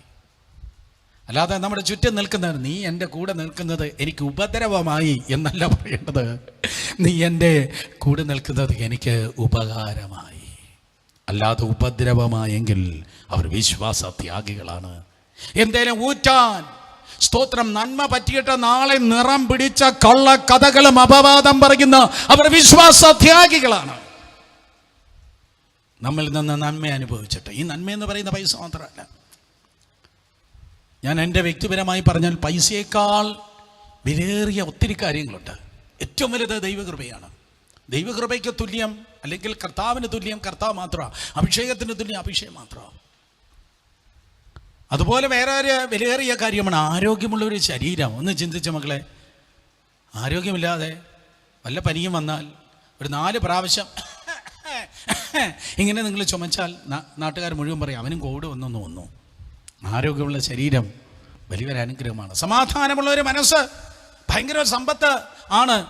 സംടൈംസ് 10 കോടി രൂപയേക്കാൾ എത്രയോ വലുതാണ് ആരോഗ്യമുള്ള ശരീരവും സന്തോഷകരമായ ഒരു മനസ്സും എന്ന് പറയുന്നത്. സ്തോത്രം. അതുകൊണ്ട് ദൈവകൃപയാൽ അത് വിശ്വാസത്യാഗികൾ ആകാതെ വിശ്വാസത്തിനു വേണ്ടി നിന്നാട്ടെ. കൗശലങ്ങളിൽ ജീവിക്കാതെ, നിങ്ങളോട് കൂടെ വിരുന്ന് കഴിഞ്ഞാൽ ഭയം കൂടാതെ നിങ്ങളെ തന്നെ തീറ്റുന്നവർ, കൂടെ നിന്ന് പ്രശ്നമുണ്ടാക്കുന്നവർ, കൂടെ നിന്ന് ചതിക്കുന്നവർ, കൂടെ നിന്ന് അപവാദം പറയുന്നവർ, കൂടെ നിന്ന് വലിച്ചു കീറുന്നവർ, ചതിയന്മാർ, അപകടകാരികൾ, അവർ വിശ്വാസത്യാഗം സംഭവിച്ചവരാണ്. മൂന്നാമതായി, സ്തോത്രം, കാറ്റുകൊണ്ട് ഓടുന്ന വെള്ളമില്ലാത്ത മേഘങ്ങൾ. മൂന്നാമത്തെ കാര്യം, കാറ്റുകൊണ്ട് ഓടുന്ന വെള്ളമില്ലാത്ത മേഘങ്ങൾ. വെള്ളമില്ലാത്ത മേഘങ്ങൾ. കഴിഞ്ഞ 2 സന്ധ്യാസമയങ്ങളിലും തിരുവനന്തപുരത്തിൻ്റെ അന്തരീക്ഷത്തിൽ നല്ല കറുത്തു. ഞാൻ ഉൾപ്പെടെയുള്ള അനേക ആൾക്കാർ സന്തോഷിച്ച് കാണാം. മേഘം കണ്ടപ്പോൾ സന്തോഷിച്ചാണ്. മഴ വരുന്നേ, എങ്ങനെയും ഒന്ന് തണുക്കണമേ, മഴ പെയ്തെങ്കിൽ കൊള്ളാം, മഴ പെയ്തനെ, കർത്താവേ സ്തോത്രം, മഴ വരുന്നതിനായി സ്തോത്രം. അന്തരീക്ഷത്തിൽ നല്ല കറുപ്പുണ്ട്. പക്ഷെ ചെറിയൊരു കാറ്റടിച്ചപ്പോഴേക്കും ഈ മേഘം അങ്ങ് പോയി. സ്തോത്രം. കുറേ നേരം കഴിഞ്ഞിട്ടും മഴ പെയ്യുന്നില്ല. ആരണ്ട് ഇപ്രകാരം പറയും, മഴ ഇതാ താഴെ വീണുപോയി എന്നാണ് ചിന്തിച്ചത്. പക്ഷെ മഴ പെയ്തില്ല. മേഘമാണ് വന്നത്. പക്ഷെ മേഘം നമ്മെ അങ്ങ് പറ്റിച്ചു. മഴ പെയ്തില്ല. സ്തോത്രം. ഇന്ന് നമ്മൾ ദൈവകൃപയാകുന്നതായ മഴയെ ജനത്തിൻ്റെ നടുവിൽ തണുപ്പിക്കുന്നില്ല എങ്കിൽ ഇതേപോലെയാണ് കാറ്റുകൊണ്ട് ഓടുന്ന വെള്ളമില്ലാത്ത മേഘങ്ങൾ. ഒരു കാറ്റടിച്ചാൽ ഓടിപ്പോകും, ഒരു പ്രശ്നം വന്നാൽ ഓടിപ്പോകും. ഒരു പ്രശ്നം ഉണ്ടാകാൻ വേണ്ടി ഇങ്ങനെ കാത്തിരിക്കുക, ചർച്ച വരാതിരിക്കാൻ. ഒരു കാര്യം കേൾക്കാൻ വേണ്ടി കാത്തിരിക്കുക, ചർച്ച മുടക്കാൻ. ഒരു വിഷയം ഉണ്ടാകാൻ വേണ്ടി കാത്തിരിക്കുക. വിഷയം ഉണ്ടാകണമെങ്കിൽ കാറ്റടിച്ചാൽ മേഘം പിന്നെ കാണത്തില്ല, കസേര ഒഴിഞ്ഞ് കിടക്കും. സ്തോത്രമോ, ഞങ്ങൾ ഇനി അങ്ങോട്ട് പോകത്തില്ല. കാറ്റ് കൊണ്ട് ഓടുന്ന വെള്ളമില്ലാത്ത മേഘങ്ങൾ. മേഘമേ, നീ അവിടെ ഇത്രയും നാൾ ഉണ്ടായിരുന്നു, വല്ല പ്രയോജനം ഉണ്ടായിരുന്നോ? നിന്റെ പേര് മേഘമെന്ന് ഇരിക്കട്ടെ. സ്തോത്രം. എത്ര കിൻഡൽ മഴയാണ് നിന്നിലൂടെ ചൊരിഞ്ഞത്? വല്ല മഴയും മറ്റുള്ളവർക്ക് ഉണ്ടായിട്ടുണ്ടോ? സ്തോത്രം. നീ മേഘമാണെങ്കിൽ നീ ചൂടാക്കുന്നവനല്ല, നീ തണുപ്പിക്കുന്നവനാണ്. മേഘമെന്ന് പറയുന്നത് പരിശുദ്ധാത്മാവിൻ്റെ 7 അടയാളങ്ങളിലൊന്നാണ് മേഘം. ആ മേഘത്തിൽ എന്തുകൊണ്ട്? മഴയുണ്ട്. മഴയെന്ന് പറയുന്നത് ദൈവത്തിൻ്റെ വചനത്തിന് തുല്യമാണ്. അപ്പോൾ പരിശുദ്ധാത്മാവിനാൽ നിറയപ്പെട്ടവർ, ദൈവത്തിൻ്റെ വചനം പറയുന്നവർ മേഘം. പരിശുദ്ധാത്മാവിനാൽ നിറയപ്പെട്ടവർ, ദൈവത്തിൻ്റെ വചനം പറയുന്നവർ. അവർ ചൂടാക്കുന്നവരാണോ തണുപ്പിക്കുന്നവരാണോ? അവർ തണുപ്പിക്കുന്നവരാണ്. വെള്ളമുള്ള മേഘമാണെങ്കിൽ, വെള്ളമുള്ള മഴയുള്ള മേഘമാണെങ്കിൽ ഒരു പഞ്ചായത്തിൽ അല്ലെങ്കിൽ ഒരു പട്ടണത്തിൽ ഈ മേഘം അങ്ങ് എസ്റ്റാബ്ലിഷ് ആയാൽ അതിൽ നിന്ന് ഇതാ പെയ്യുകയാണ്, അതിൽ നിന്ന് വചനം പെയ്യുകയാണ്, അതിൽ നിന്ന് ദൂതുകൾ പെയ്യുകയാണ്, അതിൽ നിന്ന് അരുളപ്പാടുകൾ പെയ്യുകയാണ്, കൃപാവരങ്ങൾ പെയ്തുകൊണ്ടിരിക്കുകയാണ്. ആ മഴ ഇങ്ങനെ പെയ്യുമ്പോൾ സ്തോത്രം, ആ തറയിതാ തണുക്കുകയാണ്. നിങ്ങൾ ദൈവത്തിൻ്റെ ആത്മാവിനാൽ നിറയപ്പെട്ട കാലഘട്ടത്തിൻ്റെ ദൂത പ്രാപിച്ചു നിന്നാൽ നിങ്ങൾക്ക് മുൻപിൽ ആയിരങ്ങൾ ആ പെയ്ത്ത് ഏറ്റെടുത്ത് സ്തോത്രം തണുപ്പ് അനുഭവിക്കുന്നവരാണ്. അതാണ് ഒരു ദൈവത്തിൻ്റെ പ്രത്യേകത. അപ്പോഴാണ് നമുക്ക് പറയാൻ കഴിയുന്നത് ഈ ചർച്ച എന്ന് പറയുന്നത് എന്താണ്? എൻ്റെ സഭ സ്തോത്രം ഊഷര മരുഭൂമിയല്ല. അവിടെ ചെന്നപ്പോൾ ഡ്രൈനസ്. ആ ചർച്ച ചെന്നപ്പോൾ ഉണങ്ങിയ സഭ, ഡ്രൈനസ്. നോ, എൻ്റെ ചർച്ച ഡ്രൈ അല്ലടോ, കൃപയാൽ വളരെ താഴ്മ. എൻ്റെ ചർച്ച നനഞ്ഞ തോട്ടമാണല്ലോ. എൻ്റെ ചർച്ച വറ്റാത്ത നീരുറവയാണല്ലോ. എൻ്റെ ചർച്ച നനഞ്ഞ തോട്ടമാകണമെങ്കിൽ ഞാൻ എങ്ങനെയായിരിക്കണം? സ്തോത്രം, ഞാൻ വെള്ളമുള്ള മഴ ചുമക്കുന്ന ഒരു മേഘമായിരിക്കണം. ഒരു മഴയത്തായിരിക്കണം ആ ചർച്ച ജീവിക്കേണ്ടത്. ഒരു മഴയത്തായിരിക്കണം ആ സഭ നിൽക്കേണ്ടത്. സ്തോത്രം. അപ്പോൾ ആ ദൈവസഭ, യെശയ്യാ പ്രവചനം 55-ാം അധ്യായം 10 മുതൽ 12 വരെയുള്ള വാക്യങ്ങൾ വായിക്കുമ്പോൾ ദൈവവചനം മഴ എന്ന് തന്നെ തിരുവചനം പറയുന്നു. വചനത്തെക്കുറിച്ച് 12 ഉപമാനങ്ങളുണ്ട്. വചനത്തെക്കുറിച്ച് 12 സ്തോത്ര ഉപമാനങ്ങളുണ്ട്. അതിലൊന്നാണ് ദൈവസഭ, ദൈവവചനം, ദൈവത്തിൻ്റെ വചനം മഴയും ഹിമവും ആണ്. 55-10 മഴയും ഹിമവും ആകാശത്ത് നിന്ന് പെയ്യുകയും അവിടേക്ക് മടങ്ങാതെ വിതപ്പാൻ വിത്തും തിന്മാൻ ആഹാരവും നൽകത്തക്കവണ്ണം ഭൂമിയെ നനച്ച് ഫലവത്താക്കി വിളയിക്കുന്നത് പോലെ. 11-ാം വാക്യം, എൻ്റെ വായിൽ നിന്ന് പുറപ്പെടുന്ന എൻ്റെ വചനം ഇറ്റ് നെവർ റിട്ടേൺ വോയിഡ്, അത് വെറുതെ എൻ്റെ അടുക്കലേക്ക് മടങ്ങി വരാതെ എനിക്കിഷ്ടമുള്ളത് നിവർത്തിക്കുകയും ഞാൻ അയച്ച കാര്യം സാധിപ്പിക്കുകയും ചെയ്യും. അപ്പം എൻ്റെ വായിൽ നിന്ന് വരുന്ന എൻ്റെ വചനം അതെങ്ങനെ ഇരിക്കുന്നു? മഴ പോലെ, ഹിമം പോലെ ഇരിക്കുന്നു. സ്തോത്രം. മഴ പോലെ, ഹിമം പോലെ ഇരിക്കുന്നു. പശ്ചാത്തല ദേശങ്ങളിൽ പോകുമ്പോൾ മേഘം വരുന്നതായ സമയത്ത് ഒന്നുകിൽ മഴയായിരിക്കും, അല്ലെങ്കിൽ സ്തോത്രം ഹിമമായിരിക്കും. എക്സാക്ട്ലി നമ്മുടെ ദേശത്ത് സ്നോഫാൾ ഇല്ല. നമ്മുടെ ദേശത്ത് ഹിമം വളരെ കുറവാണ്, മഴയാണുള്ളത്. അതുകൊണ്ട് സ്തോത്രം, ഒരു മഴ മേഘമായി ജീവിച്ചാട്ടെ, മഴ മേഘമായി സഞ്ചരിച്ചാട്ടെ, ഒരു മഴ മേഘമായി ഈ ദിവസങ്ങളിൽ ദൈവകൃപയിൽ നിറഞ്ഞിരുന്നാട്ടെ. ഒരാൾ എൻ്റെ അടുക്കലേക്ക് വന്നാൽ മഴ പെയ്യുകയാണ് അവൻ്റെ മേൽ. ഒരാൾ എന്നെ ഫോൺ ചെയ്താൽ അവൻ്റെ മേൽ മഴ പെയ്യുകയാണ്. ഞാനൊരു മഴ മേഘമാണ്. ചുറ്റുമിരിക്കുന്ന എല്ലാവരും നോക്കി പറഞ്ഞേ, ഞാനൊരു മഴ മേഘമാണ്, ഞാനൊരു മഴ മേഘമാണ്. നിങ്ങളൊരു മഴ മേഘമാകണമെങ്കിൽ അതിനു മുമ്പ് നിങ്ങളൊരു മഹത്വമേഘമാകണം. ദൈവത്തിൻ്റെ മഹത്വമാകുന്ന പരിശുദ്ധാത്മാ സാന്നിധ്യത്തിൽ നിറഞ്ഞിരിക്കുന്ന നിങ്ങൾ ആരായിരിക്കും? നിങ്ങളൊരു മഴ മേഘം ആയിരിക്കും. നിങ്ങൾ പ്രയോജനമുള്ളവരാണ്. നിങ്ങൾ മറ്റുള്ളവരെ നനയ്ക്കുന്നവരാണ്. മറ്റുള്ളവരെ സ്പിരിച്വൽ ഗ്രീനറിയിൽ, സ്പിരിച്വൽ ഫെർട്ടിലിറ്റിയിൽ, ആത്മീയ പച്ചിപ്പിൽ നിങ്ങൾ സ്തോത്രം വളർത്തിയെടുക്കുന്നവരാണ്. അങ്ങനെ നിങ്ങളുടെ വാക്കുകൾ മഴ പോലെയാകട്ടെ, മഞ്ഞ് പോലെയാകട്ടെ, വെള്ളമുള്ള മേഘങ്ങളായിരിക്കെ. ഇവിടെ വിശ്വാസത്യാഗികൾ കാറ്റുകൊണ്ട് ഓടുകയാണ്, സ്ഥിരമില്ല. ഇന്നൊരു ചർച്ചയിൽ, നാളെ വേറൊരു ചർച്ചയിൽ. സ്തോത്രം. അതെ, വെള്ളമില്ലാതെ ഓടുന്ന മേഘങ്ങൾ ഒരു പ്രയോജനമില്ല. 4-മതായി പറയുന്നു, ഇല കൊഴിഞ്ഞും ഫലമില്ലാതെയും വേരൊരു ചത്തും വേരറ്റും പോയ വൃക്ഷങ്ങൾ. അവിടെ ഫലമില്ലാത്ത വൃക്ഷങ്ങൾ, ഫലമില്ലാത്ത വൃക്ഷങ്ങളെക്കുറിച്ച് പറയുന്നു. ഫ്രൂട്ടുമില്ല, റൂട്ടുമില്ല. അല്ലേ? ഫലവുമില്ല. എന്താ? വേരും അറ്റുപോയി. കൊലോസ്യ ലേഖനം 3-ാം അധ്യായത്തിൽ ഒരു വാക്യമുണ്ട്, സ്തോത്രം, അതെ, അവനിൽ വേരൂന്നണം. കർത്താവ് യേശുവിൽ എന്തോ ചെയ്യണം? വേരൂന്നണം. അവനിൽ വേരൂന്നണം. ഈ കർത്താവിൽ വേരൂന്നിയാൽ മാത്രമേ നമുക്ക് എന്ത് ചെയ്യാൻ പറ്റത്തുള്ളൂ? വളരുവാൻ കഴിയത്തുള്ളൂ. കർത്താവിൽ വേരൂന്നിയാൽ മാത്രമേ നമുക്ക് വളരുവാൻ കഴിയത്തുള്ളൂ. Deep rooted. കർത്താവിൽ വേരൂന്നുന്നു. ആത്മീയ ജീവിതം ക്രിസ്തുവിൽ വേരൂന്നുന്നു. വേരൂന്നുമ്പോൾ നമ്മൾ വളരുന്നു. വളരുമ്പോൾ നമ്മൾ ഫലം കായ്ക്കുന്നു. അപ്പോൾ റൂട്ടിൽ താഴേക്ക് വളർന്നാൽ മാത്രമേ പിന്നത്തേതിൽ ഉയരത്തിലേക്കും സൈഡിലേക്കും ഒക്കെ വളരുവാൻ കഴിയത്തുള്ളൂ. ഇന്ന് പലരുടെയും ആഗ്രഹം സൈഡിലേക്കും ഉയരങ്ങളിലേക്കും ഒക്കെ എനിക്ക് വളരണം. പക്ഷേ കാണുന്ന മണ്ഡലത്തിൽ വളരുവാൻ ആഗ്രഹിക്കുന്ന നിങ്ങൾ എന്ത് ചെയ്യണം? കാണാത്ത മണ്ഡലത്തിലും വളർന്നേ പറ്റത്തുള്ളൂ. ഹോംവർക്കായി ഞാൻ നിങ്ങൾക്ക് പറയുന്നു, അവനിൽ വേരൂന്നിയം ആത്മീയ വർധന പ്രാപിച്ചു. ആ വാക്യം കണ്ടുപിടിച്ച് എഴുതിയെടുത്താട്ടെ. സ്തോത്രം. എൻ്റെ നോട്ടിൽ ഞാൻ ആ വാക്യം എഴുതിയില്ല, അതുകൊണ്ട് എൻ്റെ റെഫറൻസ് വളരെ പെട്ടെന്ന് പറവാൻ എനിക്ക് ഓർമ്മയില്ലെന്ന് ഞാൻ പറയുന്നു. അവനിൽ വേരൂന്നിയം ആത്മീയ വർധന പ്രാപിച്ചു. ആദ്യം ഫ്രൂട്ടല്ല വേണ്ടിയത്, ആദ്യം റൂട്ടാണ് വേണ്ടിയത്. ആദ്യം സ്തോത്രം, അതെ, നിങ്ങൾക്ക് ഫലമല്ല വേണ്ടിയത്, ശുശ്രൂഷയുടെ ഫലമല്ല വേണ്ടിയത്. ആദ്യം റൂട്ട്. അവനിൽ വേരൂന്നണം. അവനിൽ വേരൂന്നിയിട്ടാണ് പിന്നെ എന്തുണ്ടാകുന്നത്? ഫലമുണ്ടാകുന്നത്. പക്ഷേ ഇവരുടെ പ്രത്യേകത, ഇവർ ഫലമില്ലാത്തതിൻ്റെ റീസൺ പരിശുദ്ധാത്മാവിൽ ദൈവദാസൻ നോക്കിയപ്പോൾ എവിടെ? റൂട്ട് ഓൾറെഡി പറഞ്ഞു നിൽക്കുകയാണ്, വേരറ്റ് നിൽക്കുകയാണ്. വേരില്ല. കഴിഞ്ഞ ഇടയ്ക്ക് ഞാൻ പറഞ്ഞിട്ടുണ്ട്, 2018 ഭയങ്കര പ്രളയം ഉണ്ടായി. എല്ലാവർക്കും അറിയാം. ആ പ്രളയം സ്തോത്രം കഴിഞ്ഞ ഉടനെ സെൻട്രൽ ഒരിടത്തൂടെ ഞങ്ങൾ ചിലരിങ്ങനെ യാത്ര ചെയ്യുകയാണ്. അവിടെ ചുറ്റുമുള്ളതായ നൂറുകണക്കിന് വൃക്ഷങ്ങൾ ഈ ഒഴുക്ക് വെള്ളത്തിൽ ഒലിച്ചു പോയി. പക്ഷെ ഒരു വൃക്ഷം മാത്രം അവിടെ നിൽക്കുന്നു. നൂറുകണക്കിന് വൃക്ഷങ്ങൾ ഒഴുകിപ്പോയിട്ട് ഒരു വൃക്ഷം മാത്രം നിൽക്കുന്നു. ആ വൃക്ഷത്തിൻ്റെ നിപ്പും ഭാവമൊക്കെ കാണുമ്പോൾ ചരിഞ്ഞല്ല നിൽക്കുന്നത്, ഡാമേജ് ആയിട്ടല്ല നിൽക്കുന്നത്, അതേപോലെ നിൽക്കുന്നു. 90 ഡിഗ്രി വെർട്ടിക്കലായി തന്നെ നിൽക്കുന്നു. അവൻ്റെ ആ ഭാവം കണ്ടപ്പോൾ അവിടെ നൂറുകണക്കിന് ആൾക്കാരിങ്ങനെ കൂടിയിട്ടുണ്ട്. അപ്പോഴാ റോഡിന് അപ്പുറവും ഇപ്പുറവും വെള്ളവുമാണ്, നല്ല ചേറും വെള്ളമൊക്കെയാണ്.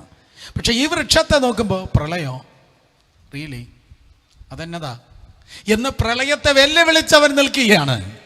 അപ്പോൾ പ്രായമുള്ളവർ അപ്പച്ചൻ പറഞ്ഞു, കണ്ടോ, അവൻ്റെ ഈ പുറമേ കാണുന്ന വളർച്ച പോലെ മണ്ണിനടിയിൽ വേരിൻ്റെ വളർച്ചയുണ്ട്. എനിക്കൊരു ദൂത് കിട്ടി, എനിക്കൊരു പ്രസംഗം കിട്ടി. അതിൻ്റെ പുറമേ കാണുന്ന ശാഖകളും ഉപശാഖകളുമായി ഒരു വലിയ വടുവൃക്ഷമായി അവൻ വളർന്നു നിൽക്കുന്നത് പോലെ അവൻ്റെ കാണാത്ത മേഖലയിൽ അവൻ്റെ റൂട്ട് വളരെ സ്ട്രോങ് ആണ്. നിങ്ങളുടെ റൂട്ട്, നിങ്ങളുടെ വേര് എത്രത്തോളം സ്ട്രോങ് ആണോ അത്രത്തോളം ആയിരിക്കും നിങ്ങളുടെ പുറമേയുള്ളതായ ശുശ്രൂഷയും സ്ട്രോങ് ആകുന്നത്. നിങ്ങൾ പുറമേ എന്തെങ്കിലും സ്ട്രോങ് ആകണം, പുറമേ ഞാൻ സ്പാൻ ഔട്ട് ചെയ്യണം, പുറമേ ഞാൻ എക്സ്പാൻഡ് ചെയ്യണം, ഞാൻ എലിവേറ്റ് ചെയ്യണം എന്നൊക്കെ ആഗ്രഹിക്കുന്ന ആരെങ്കിലും ഉണ്ടെങ്കിൽ നിങ്ങൾ നിശ്ചയമായി ആദ്യം റൂട്ടിനെ ടേക്ക് കെയർ ചെയ്യണം. നിങ്ങൾ ഡീപ്പ് റൂട്ടഡ് ആണെങ്കിൽ മാത്രമേ നിങ്ങൾക്ക് സ്ട്രോങ് ആയി ദൈവകൃപയാൽ വളരുവാൻ കഴിയത്തുള്ളൂ. സ്തോത്രം. Deep rooted. രക്ഷിക്കപ്പെട്ട സകല ദൈവത്തിൻ്റെ മക്കളും ആരായിരിക്കും? അവരെ പുറമേയുള്ളതായ വളർച്ചയേക്കാൾ അകമയുള്ളതായ വളർച്ചയ്ക്ക് അവർ പ്രാധാന്യം നൽകും. D.L. മൂഡി എന്ന ദൈവത്തിൻ്റെ ദാസൻ ഇപ്രകാരമാണ് പറഞ്ഞത്: ഒരിക്കൽ ജനിച്ചവൻ 2 പ്രാവശ്യം മരിക്കും. D.L. മൂഡി പറഞ്ഞു, ഒരിക്കൽ ജനിച്ചവൻ 2 പ്രാവശ്യം മരിക്കും. എന്നാൽ 2 പ്രാവശ്യം ജനിച്ചവൻ ഒരിക്കലേ മരിക്കത്തുള്ളൂ. 2 പ്രാവശ്യം ജനിച്ചവൻ ഒരിക്കലേ മരിക്കത്തുള്ളൂ. ഒരിക്കൽ ജനിച്ചവൻ 2 പ്രാവശ്യം മരിക്കും. ഒരിക്കൽ ജനിച്ചു, അമ്മയുടെ ഗർഭത്തിൽ നിന്ന് ഒരിക്കൽ ജനിച്ചു, രണ്ടാമത് വീണ്ടും അറിയത്തുപോലുമില്ല, ബോൺ അഗെയിൻ അറിയത്തില്ല. ഒരിക്കൽ ജനിച്ചു, അവന് 2 മരണമുണ്ട്. ഒന്ന് ശാരീരിക മരണമുണ്ട്, മറ്റൊന്ന് നിത്യമരണമുണ്ട്. ഒന്ന് ശാരീരിക മരണം, നിത്യമരണം. ഒരിക്കൽ ജനിച്ചു. എന്നാൽ 2 പ്രാവശ്യം ജനിച്ചവൻ അമ്മയുടെ ഗർഭത്തിൽ നിന്ന് ജനിച്ചു, അത് കഴിഞ്ഞിട്ട് വീണ്ടും ജനനവും പ്രാപിച്ചു. അമ്മയുടെ ഗർഭത്തിലും ജനിച്ചു, വീണ്ടും ജനനവും പ്രാപിച്ചു. 2 പ്രാവശ്യം ജനിച്ചവൻ ഇനി ഒറ്റ മരണമേ ഉള്ളൂ. ഒരു ദിവസം സ്തോത്രം, ഞാൻ മരിക്കുമായിരിക്കും, പക്ഷെ ഞാൻ നിത്യതയിൽ പോകും. രണ്ടാം മരണത്തിന് എൻ്റെ മേൽ പങ്കും ഓഹരിയും ഇല്ല. സഹോദരങ്ങളെ, അങ്ങനെ അവനിൽ വേരൂന്നിയും ആത്മീയ വർധന പ്രാപിച്ചും നിങ്ങളായിരിക്കുമ്പോൾ നിങ്ങൾ സ്തോത്രം ഫലമില്ലാത്തവരല്ല, നിങ്ങൾ ഫലം ഉള്ളവർ ആയിരിക്കും.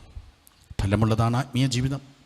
യേശു കർത്താവ് സ്തോത്രം കപടഭക്തിക്കാരെ നോക്കി പറഞ്ഞു. മത്തായി 7:20 വായിക്കുമ്പോൾ, അവരുടെ ഫലത്താൽ നിങ്ങൾ അവരെ തിരിച്ചറിയും. അവിടെ ഷർട്ടിനാലോ വേഷവിധാനത്താലോ മീശയില്ലാത്ത ഫേസിനാലോ ആഭരണമില്ലാത്ത പരിപാടിയാലോ അവിടെ വചനത്താലോ പോയിന്റിനാലോ ബൈബിൾ സ്റ്റഡിയാലോ പ്രസംഗത്താലോ കൃപാവരത്താലോ അന്യഭാഷയുടെ ബഹളത്താലോ അല്ല നിങ്ങളവരെ തിരിച്ചറിയുന്നത്.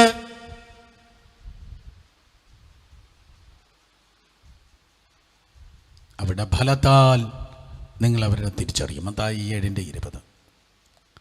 അതുകൊണ്ട് വിശ്വാസത്യാഗികളുടെ പ്രത്യേകത ആണ് ഞാൻ പറഞ്ഞത്, അവരെ വേരറ്റ് ഫലമില്ലാതെ നിൽക്കുകയാണ്. ഈ ദിവസങ്ങളിൽ കർത്താവിൽ വേരുള്ളവരായി, കർത്താവ് ആഗ്രഹിക്കുന്ന ഫലമുള്ളവരായി ജീവിപ്പാൻ കർത്താവ് നമുക്ക് കൃപ ചെയ്യട്ടെ. 5-ാമത്തെ കാര്യം പറയുകയാണ്, 12-ാം വാക്യം. സ്തോത്രം, തങ്ങളുടെ നാണക്കേട് നുരച്ച് തള്ളുന്ന കൊടിയ കടൽ തിരകൾ. തങ്ങളുടെ നാണക്കേട് നുരച്ച് തള്ളുന്ന കൊടിയ കടൽ തിരകൾ. Wild waves of the sea foaming out their own shame. Foaming out their own shame.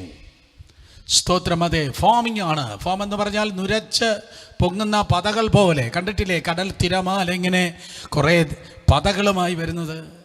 ചില തിരമാല വരുമ്പോൾ നമ്മൾ വിചാരിക്കും പോയടാ പോയി, അടുത്ത സുനാമി ആയിരിക്കും ഇത്. ഇല്ല, സ്തോത്രം, അതിൽ പത മാത്രമേ ഉള്ളൂ, അതിന് ശക്തിയൊന്നുമില്ല, കുറച്ച് പത മാത്രമേ ഉള്ളൂ. ഇതുപോലെ ചിലരുടെ ശബ്ദം കേട്ടാൽ, ചില ആരവാരം കേട്ടാൽ ഏതാണ്ട് ഭയങ്കര ഉസ്മാനിയാണോ ഉഗാണ്ടയാണെന്ന് തോന്നുന്നു. ഒന്നുമില്ല, സ്തോത്രം, കുറച്ച് ശബ്ദം മാത്രമേ ഉള്ളൂ. സഹോദരങ്ങൾ, നിങ്ങളെ ശബ്ദത്തിൽ മാത്രമാണ് അവലംബിക്കുന്നതെങ്കിൽ സ്തോത്രം, നിങ്ങളൊരു ശുദ്ധ പരാജയമാണ്. ഞാൻ ഒരു കാര്യം പറയട്ടെ, ഈ ശബ്ദമല്ല അഭിഷേകം എന്ന് പറയുന്നത്. ഓഫ് കോഴ്സ്, സ്തോത്രം, അഭിഷേക ശക്തിയിൽ പ്രസംഗിക്കുമ്പോൾ ശബ്ദമുണ്ട്, പക്ഷേ അതേ സമയത്ത് ശബ്ദം മാത്രമല്ല അഭിഷേകം എന്ന് പറയുന്നത്. തങ്ങളുടെ നാണക്കേട് നുരച്ചു തള്ളുന്ന കൊടിയ കടൽ തിരകൾ. ഒരു ട്രാൻസ്ലേഷൻ ഇങ്ങനെയാണ് കണ്ടത്, സെൽഫ് ബൂസ്റ്റിംഗ് ചെയ്യുന്ന കൊടിയ കടൽ തിരകൾ. തങ്ങളുടെ നാണക്കേടാണ് അവർ നുരപ്പിക്കുന്നത്, തങ്ങളുടെ കാര്യങ്ങളാണ് അവർ പറയുന്നത്, തങ്ങളെയാണ് അവർ ഉയർത്തുന്നത്. ഞാൻ ആരാണെന്നറിയോ? ഇന്ന ദൈവദാസൻ എനിക്ക് വേണ്ടി പ്രാർത്ഥിച്ചു, ഇന്ന ആൾ എൻ്റെ മേൽ കൈവച്ചു, ഇന്ന ആളുമായിട്ട് ഞാൻ കണക്റ്റഡാണ്, ഞാൻ ലോക്കലല്ല, ഞാൻ ഇൻ്റർനാഷണൽ ആണ് എന്ന് പറഞ്ഞാൽ തങ്ങളെ തന്നെ ഉയർത്തുന്നവർ, തങ്ങളെ തന്നെ ഉയർത്തുന്നവരെല്ലാവരും താഴ്ത്തപ്പെടും എന്ന് സ്തോത്രം ദൈവത്തിൻ്റെ വചനം പറയുന്നു. അതെല്ലാം വിശ്വാസത്യാഗികളാണ്, തങ്ങൾക്ക് വേണ്ടി, തങ്ങളുടെ ഗ്ലാമറിന് വേണ്ടി നിൽക്കുന്നവർ, തങ്ങൾക്ക് വേണ്ടി നിൽക്കുന്നവർ. ഹല്ലേലൂയ. എന്നാൽ പരിശുദ്ധാത്മാവ് ഈ ദിവസങ്ങളെല്ലാം നമ്മൾ കേട്ടതാണ്, അവൻ നിങ്ങളെ ഉയർത്തുന്നവനല്ല, പിന്നെ ആരെ ഉയർത്തുന്നവനാ? പരിശുദ്ധാത്മാവ് കർത്താവായ യേശുവിനെ ഉയർത്തുന്നവനാണ്. യഥാർത്ഥ അഭിഷിക്തൻ്റെ ലക്ഷണമെന്ന് പറയുന്നത് അവൻ തന്നെയല്ല പ്രസൻറ്റ് ചെയ്യുന്നത്, പകരം ക്രിസ്തുവിനെയാണ് അവൻ എക്സോൾട്ട് ചെയ്യുന്നത്, കർത്താവിനെയാണ് സ്തോത്രം അവൻ വലിയവനാക്കുന്നത്, തന്നെയല്ല അവൻ പറയുന്നത്. ഹല്ലേലൂയ. ചിലർ ഇങ്ങനെ പറയാറുണ്ട്, ഞാൻ അവിടെ പോയപ്പോൾ ഇത് നടന്നു, ഇവിടെ പോയപ്പോൾ ഇങ്ങനെ നടന്നു, എൻ്റെ ശുശ്രൂഷയിലൂടെ ഇങ്ങനെ ഉള്ള കാര്യങ്ങൾ നടന്നു. കഴിവതും അങ്ങനെയുള്ള കാര്യാദികൾ ഒന്നും പറയാതിരിക്കുക. അനുഭവങ്ങൾ പറയാം, പക്ഷേ അതിൽ കർത്താവിൻ്റെ നാമം മഹത്വമെടുക്കാതെ, യേശു കർത്താവിൻ്റെ നാമം മഹത്വമെടുക്കാതെ നിങ്ങളെ തന്നെ മാർക്കറ്റ് ചെയ്യുന്നു എങ്കിൽ അതൊരിക്കലും പരിശുദ്ധാത്മാവിൻ്റെ പരിപാടിയല്ല. ഒരിക്കൽ കൂടെ, കർത്താവായ യേശുവിൻ്റെ നാമം മഹത്വമെടുക്കാതെ നിങ്ങളെ തന്നെ മാർക്കറ്റ് ചെയ്യുന്നെങ്കിൽ, നിങ്ങളെ തന്നെ ഉയർത്തുന്നെങ്കിൽ, ആബ്സല്യൂട്ട് ചെയ്യാതെ അതൊരിക്കലും കർത്താവിൻ്റെ ശുശ്രൂഷയല്ലെന്ന് വളരെ കൃത്യമായി ഞാൻ നിങ്ങളോട് പറയട്ടെ. തങ്ങളുടെ നാണക്കേട് നുരച്ച് തങ്ങളുടെ കൊടിയ കടൽ തിരകൾ, ഇംഗ്ലീഷിൽ foaming out their own shame, തങ്ങളുടെ സ്തോത്രം കാര്യാദികളാണ് അവരിതാ വീമ്പിളക്കി പറയുന്നത്. വേണ്ട, വിട്ടുകളയാ, നമുക്ക് ദൈവത്തിൻ്റെ സന്നിധിയിൽ താഴ്ത്താം. ഒരു ദിവസം യേശു കർത്താവ് ഒരു ശിശുവിനെ വിളിച്ച് നിർത്തിയിട്ട് പറഞ്ഞു, ഈ ശിശുവിനെ പോലെ തന്നെത്താൻ താഴ്ത്തുന്നവൻ അവനായിരിക്കും സ്തോത്രം തന്നെത്താൻ മാനിക്കപ്പെടുന്നവൻ, അവനായിരിക്കും ഏറ്റവും അധികമായി മാനിക്കപ്പെടുന്നവൻ. അതുകൊണ്ട് ഈ ദിവസങ്ങളിൽ സമൂഹത്തിൽ ഏറ്റവും കൂടുതൽ താഴ്മയുള്ളവരായിരിക്കണം ആര്? ദൈവമക്കൾ. ഒരു മാർക്കറ്റിലെത്തുമ്പോൾ, അത് തിരുവനന്തപുരത്തെ പാളയം മാർക്കറ്റാകട്ടെ, ചാല മാർക്കറ്റാകട്ടെ, ആ മാർക്കറ്റിൽ ഏറ്റവും കൂടുതൽ താഴ്മയുള്ളവരാരായിരിക്കണം? ദൈവമക്കളായിരിക്കണം. ആ ഓഫീസിൽ ഏറ്റവും കൂടുതൽ താഴ്മയുള്ളത് നിങ്ങളായിരിക്കണം. ആ ചർച്ചിൽ ഏറ്റവും കൂടുതൽ താഴ്മയുള്ളവർ നിങ്ങളായിരിക്കണം. സ്തോത്രം. മോശയെക്കുറിച്ച് നമ്മൾ വായിച്ചിട്ടുണ്ട്. സംഖ്യാപുസ്തകം 12-ാം അധ്യായം 3-ാം വാക്യം വായിക്കുമ്പോൾ, ഭൂതലത്തിലുള്ള സകല മനുഷ്യരിലും വെച്ച് ഏറ്റവും കൂടുതൽ സൗമ്യതയുള്ള മനുഷ്യനായിരുന്നു മോശ. അപ്പോൾ ആ ചർച്ചിൽ ഏറ്റവും സൗമ്യതയുള്ള ആരായിരുന്നു? 30 ലക്ഷം മറ്റോ ആൾക്കാരുണ്ടായിരുന്നു മോശയുടെ സഭയിൽ. ആ 30 ലക്ഷം പേരുടെ സഭയിൽ ഏറ്റവും സ്തോത്രം താഴ്മയുള്ളവൻ ആരായിരിക്കണം? മോശയായിരുന്നു. ഏറ്റവും താഴ്മയുള്ളവൻ മോശയായിരുന്നു. ക്രൈസ്റ്റ് സെൻ്ററിൽ ഏറ്റവും താഴ്മയുള്ള ആരായിരിക്കണം? പറ. ജോൺ ബോസ്കോ അല്ല, ഞാനായിരിക്കണം. സ്തോത്രം. എന്നാലേ സൗമ്യതയുള്ളവർ ഭൂമിയെ അവകാശമാക്കുന്നു. ദേശം അവകാശമാക്കുന്നത് നിഗളികളോട് ദൈവം എതിർത്ത് നിൽക്കുന്നു. നിഗളികളുടെ കൈകൾ ശൂന്യമായിരിക്കുമ്പോൾ സൗമ്യതയുള്ളവർ ഭൂമിയെ അവകാശമാക്കുന്നു. ഹല്ലേലൂയ. കടൽ തിര പോലെ, സുനാമി ഇരച്ചു കയറുന്നത് പോലെ തങ്ങളെ തന്നെ ഉയർത്തുന്ന ശബ്ദമുണ്ടോ? ഒന്നുമില്ല. ഇത് വെറും ശൂന്യ, ഇത് വെറും പതയാ, ഒന്നും നടക്കത്തില്ല, ആ തിര ഇങ്ങെത്തത്തില്ല എന്ന് മനസ്സിലാക്കി ദൈവത്തിൻ്റെ സന്നിധിയിൽ കുറച്ചുകൂടെ താഴ്മയോടു കൂടി ആണെങ്കിൽ നിങ്ങളെക്കുറിച്ച് കുറച്ച് പറ, യേശുവിനെ കുറിച്ച് പറ. ഒരു പാട്ടുകാരൻ ഒരിക്കലും ഇങ്ങനെ പറഞ്ഞു, 10,000 നാവുണ്ടെങ്കിലും എൻ്റെ കർത്താവിനെ കുറിച്ച് പാടി തീർപ്പാൻ കഴിയത്തില്ല. ഞാൻ പറയട്ടെ, 10,000 ആയുസ് ഇതുപോലെ തന്നാലും യേശു കർത്താവിനെ പറഞ്ഞ് നമുക്ക് മതിയാകത്തില്ല. അത്ര വലിയവനാണ് യേശു. അതുകൊണ്ട് നമ്മളെ ആരും അറിയണ്ട, നമ്മളെക്കുറിച്ച് ആരോടും പറയണ്ട. പകരം പറന്നു പോകുന്ന ഒരു കാക്ക കണ്ടാലും, കാക്കേ കൂടെ എവിടെയെന്നല്ല, കാക്കേ നിന്നെ സൃഷ്ടിച്ച ഒരു ദൈവമുണ്ട് എന്ന് പറയുവാൻ നമുക്കൊരു നല്ലൊരു നാവുണ്ടായിരിക്കട്ടെ. നമ്മുടെ നാവ് നമ്മളെ ഉയർത്തുന്നതല്ല, കർത്താവായ യേശുവിനെ ഉയർത്തുന്നതായിരിക്കട്ടെ. 6-ാമതായി, സദാകാലത്തേക്കും അന്ധതമസ് സൂക്ഷിച്ചു വച്ചിരിക്കുന്ന വക്രഗതിയുള്ള നക്ഷത്രങ്ങൾ തന്നെ. 6-ാമത്തെ കാര്യം പറയുന്നു, വക്രഗതിയുള്ള നക്ഷത്രങ്ങൾ. നല്ല ഗതിയല്ല, പിന്നെ എന്തോ വക്രതയുടെ ഗതിയുള്ളതായ നക്ഷത്രങ്ങൾ. വാണ്ടറിങ് സ്റ്റാർസ് എന്നാണ് ഇംഗ്ലീഷിൽ എഴുതിയിരിക്കുന്നത്. Wandering stars four whom the blackness of darkness. ആ പദം നോക്ക്. ബ്ലാക്ക്നെസ് ഓഫ് ഡാർക്ക്നെസ്, അത് നരകത്തെക്കുറിച്ചാണ് പറയുന്നത്. Blackness of darkness had been reserve for ever. Wandering stars, ഒരിടത്ത് ഉറയ്ക്കാതെ വാണ്ടർ ചെയ്യുന്നവർ, ചുറ്റിത്തിരിഞ്ഞ് നടക്കുന്നവർ. ഒരു ചർച്ചിലും ഉറയ്ക്കാതെ പോയി ആരൊക്കെയോ ചാനൽ മാറ്റുകയാണ്. ഒരു ശുശ്രൂഷയിലും ഉറയ്ക്കാതെ, ഒരു ദൈവദാസന്റെ മുൻപിൽ ഉറയ്ക്കാതെ പല അപ്പന്മാരുടെ പിന്നാലെ ഓടുന്നവർ, പല ശുശ്രൂഷകളെ പിന്നാലെ ഓടുന്നവർ. അവരെത്ര വലിയ അമ്മാമയെങ്കിലും അച്ചാച്ചനെങ്കിലും തിരുവചനം പറയാണ്, for whom the blackness of darkness. അവർ ചെന്ന് ചേരുന്നത് അവസാനം സ്തോത്രം ഇരുണ്ട സ്ഥലത്താണ്, നരകത്തിലാണ്. വിശ്വാസത്യാഗത്തിൽ മുന്നേറുന്നവർ, ഒന്നിലും ഡിസിപ്ലിൻ ആകാതെ, ഒരു വീട്ടിൽ വളരാത്ത പിള്ളേരാണെങ്കിൽ വീട്ടിൽ അച്ചടക്കമില്ല, വീട്ടിലെ അച്ചടക്കത്തിൽ ഒതുങ്ങുന്നില്ല, അനുസരണം കെട്ട് ജീവിക്കുന്നവരാണ്. വീട്ടിൽ നല്ലൊരു അപ്പനുണ്ട്, അമ്മയുണ്ട്, അവർ പറഞ്ഞത് കേൾക്കാതെ തെരുവിൽ വളരുകയാണ്. അങ്ങനെ വീട്ടിൽ നിന്ന് ഓടിപ്പോയി തെരുവിൽ വളരുന്നവരാണെങ്കിൽ പിന്നെ കാലം കഴിയുമ്പോൾ അവരെ കാണണമെങ്കിൽ ജയിലിൽ പോകണം. ഈ ജയിലിലുള്ളതായ ഉഗ്രമായ സകല തീവ്രവാദികളും അതുപോലെ ഗുണ്ടകളും അതുപോലെയുള്ള ആൾക്കാരെ നോക്കിയാൽ അവർക്ക് നല്ലൊരു ചൈൽഡ്ഹുഡ് ഇല്ല. അവർ വീട്ടിലുള്ളവരെ അനുസരിച്ചിട്ടില്ല. അവർ ഡിസിപ്ലിന് വേണ്ടി, അച്ചടക്കത്തിന് വേണ്ടി തങ്ങളെ തന്നെ വിധേയപ്പെടുത്തിയിട്ടില്ല. ഇങ്ങനെയാണ് ഗുണ്ടകൾ ഉണ്ടാകുന്നത്. വളരെ ദുഃഖത്തോടെ പറയട്ടെ, അവസാനം വന്ന് ഇപ്പോൾ ബൈബിൾ എടുത്തിരിക്കുന്ന കുറച്ച് ബൈബിൾ ഗുണ്ടകളെ നമുക്ക് കാണാൻ കഴിയും. അപ്പനില്ല സന്താനങ്ങൾ, ബൈബിൾ ഗുണ്ടകൾ. എന്നെ ആരും ഉപദേശിക്കണ്ട, ആര് പറഞ്ഞാലും ഞാൻ കേൾക്കത്തില്ല, അവനെ ഞാൻ കീഴടങ്ങത്തില്ല, എനിക്കും 2 അന്യഭാഷയുണ്ട്. നീ പറയുന്ന അന്യഭാഷ ഭൂതവും പറയും, ഞാൻ ആർക്കും വിധേയപ്പെടത്തില്ല എന്ന് പറഞ്ഞ് സദാകാലത്തേക്കും അന്ധതമസ് സൂക്ഷിച്ചിരിക്കുന്ന വക്രഗതിയുള്ള നക്ഷത്രങ്ങൾ, വാണ്ടറിങ് സ്റ്റാർസ്. അവർക്ക് സ്റ്റാർ ആകണം, പക്ഷേ അവരിതാ സ്തോത്രം വാണ്ടർ ചെയ്യുകയാണ്, ഒരു സ്ഥലത്ത് ഉറയ്ക്കാതെ ഇങ്ങനെ ഊടാടി സഞ്ചരിക്കുകയാണ്. പണ്ടൊരു നക്ഷത്രമായി നിന്നവൻ ഇന്ന് ഊടാടി സഞ്ചരിക്കുന്നു. ഒരിക്കൽ കൂടെ മനസ്സിലായില്ല. പണ്ടൊരു നക്ഷത്രമായി നിന്നവൻ ഇന്ന് ഊടാടി സഞ്ചരിക്കുന്നു. അവൻ നക്ഷത്രനായിരുന്നു. അവൻ്റെ പേര് അരുണോദയ പുത്ര എന്നാണ്. എസ്കേൽ 28:1-2. യെശയ്യാ 14:10 അരുണോദയപുത്ര. ലൂസിഫറിനെ കുറിച്ച് പറയാ, അരുണോദയപുത്ര. പക്ഷെ അവൻ വെട്ടേറ്റു, അവൻ നിഗളിയായത് കൊണ്ടാണ് അനുസരിക്കാത്തത്. ദൈവദാസന്മാർ പറയുമ്പോൾ, ദൈവമക്കൾ പറയുമ്പോൾ അനുസരിക്കാതിരിക്കുന്നെങ്കിൽ ഉടനെ മനസ്സിലാക്കണം, അവൻ നിഗളിയാണ്. യെശയ്യാ 14:12 അരുണോദയപുത്രനായ ശുക്ര, നീ എങ്ങനെ ആകാശത്തുനിന്ന് വീണു? ജാതികളെ താഴ്ത്തിക്കട്ടവനെ, നീ എങ്ങനെ വെട്ടേറ്റ് നിലത്ത് വീണു? നിഗളിച്ചതുകൊണ്ട്. ആര് പറഞ്ഞാലും ഞാൻ കേൾക്കത്തില്ല, എനിക്കറിയാം എന്ത് ചെയ്യണമെന്ന്. സ്തോത്രം. തോന്നുന്നത് ചെയ്യുന്നവർ നിഗളികൾ. അങ്ങനെ അവൻ വെട്ടേറ്റ് നിലത്ത് വീണപ്പോൾ ഒന്നിനും ഉറയ്ക്കത്തില്ല. ഒരു സംഘടനയിൽ ഉറയ്ക്കാത്ത പാസ്റ്റർമാരെ എനിക്കറിയാം, ഒരു ടീമിൽ ഉറയ്ക്കാത്ത സഹോദരന്മാരെ എനിക്കറിയാം. ഒരു ദൈവദാസന്റെ മുൻപിലിരുന്ന് സ്തോത്രം അതെ ഉറച്ചിരിക്കാതെ ഊടാടി നടക്കുന്ന പലരെ എനിക്കറിയാം. അവരുടെ അവസാനം എന്ന് പറയുന്ന ബ്ലാക്ക്നെസ് ഓഫ് ഡാർക്ക്നെസ് എന്ന് തിരുവചനം പറയുന്നു. യൂദയുടെ ലേഖനം 1-ാം അധ്യായം 13-ാം വാക്യം.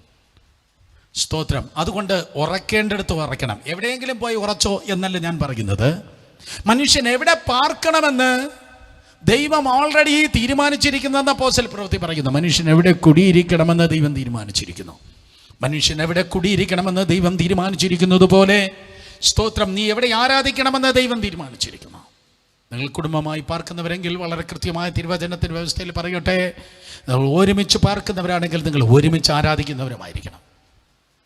നിങ്ങൾ ഒരുമിച്ച് പാർക്കുന്നവരാണെങ്കിൽ ഒരുമിച്ച് ആരാധിക്കുന്നത്. ഇവിടെ കുറച്ചപ്പുറത്ത് ഒരു വലിയൊരു ബിസിനസ് ഫാമിലി ഉണ്ട് ട്രിവാൻഡ്രത്ത്. അപ്പൻ രാവിലെ ഒരു പള്ളിയിൽ പോകും, അമ്മ കുറച്ചുകൂടെ കഴിഞ്ഞിട്ട് വേറൊരു പെന്തക്കോസ്ത് പള്ളിയിൽ പോകും. 2 പിള്ളേരാണ്. മകൻ ഒരു പള്ളിയിൽ പോകും, മകൾ വേറൊരു പള്ളിയിൽ പോകും. സ്തോത്രം. 4 പേര് വീട്ടിലുണ്ട്, 4 ആരാധനയാണുള്ളത്. ഒരു വീട്ടിൽ 4 അടുപ്പുള്ളതുപോലെ നിന്റെ വീടിൻ്റെ അവസ്ഥ അതാണോ? ഒരു വീടിൽ 4 അടുപ്പുള്ളതുപോലെ, അല്ലെങ്കിൽ ഒരു വീട്ടിൽ 4 അടുക്കളയുള്ളതുപോലെ സ്തോത്രം. അതെ, അങ്ങനെയാണെങ്കിൽ ആ വീട്ടിൽ ഒരിക്കലും ദൈവാനുഗ്രഹം നിലനിൽക്കത്തില്ലെന്ന് വളരെ കൃത്യമായി താഴ്മയോടെ ഞാൻ പറയട്ടെ. അബ്രഹാം, ഇസഹാക്ക്, യാക്കോബ് 3 തലമുറ ഒറ്റ കൂടാരത്തിലായിരുന്ന് വരാനുള്ളതായ പട്ടണത്തിന് വേണ്ടി കാത്തിരുന്നു എങ്കിൽ ഊടാടി നടക്കുന്നതല്ല ക്രിസ്തീയ ജീവിതം. സർക്കസ് കണ്ടിട്ടുള്ളവർ കാര്യങ്ങൾ ഉയർത്തിയാട്ടെ. സർക്കസ് കണ്ടിട്ടുള്ളവർ, റിയലി സർക്കസ് കളിച്ചവരല്ല, ചർച്ചിൽ വന്ന് സർക്കസ് കളിച്ചവരല്ല, സർക്കസ് കണ്ടിട്ടുള്ളവർ.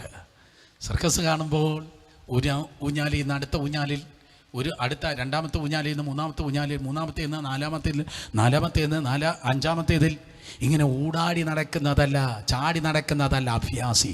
ചാടി നടക്കുന്ന അഭ്യാസികളുടെ അവസാന വിശ്വാസത്യാഗമാണ്. ആരൊക്കെ ഓഫ് ചെയ്തു, ആരോ കേൾക്കാൻ വയ്യ എന്ന് പറഞ്ഞു. പക്ഷെ നിങ്ങളുടെ ദേശാംശവും സ്തോത്രകാഴ്ചയൊന്നും എനിക്ക് ആവശ്യമില്ല.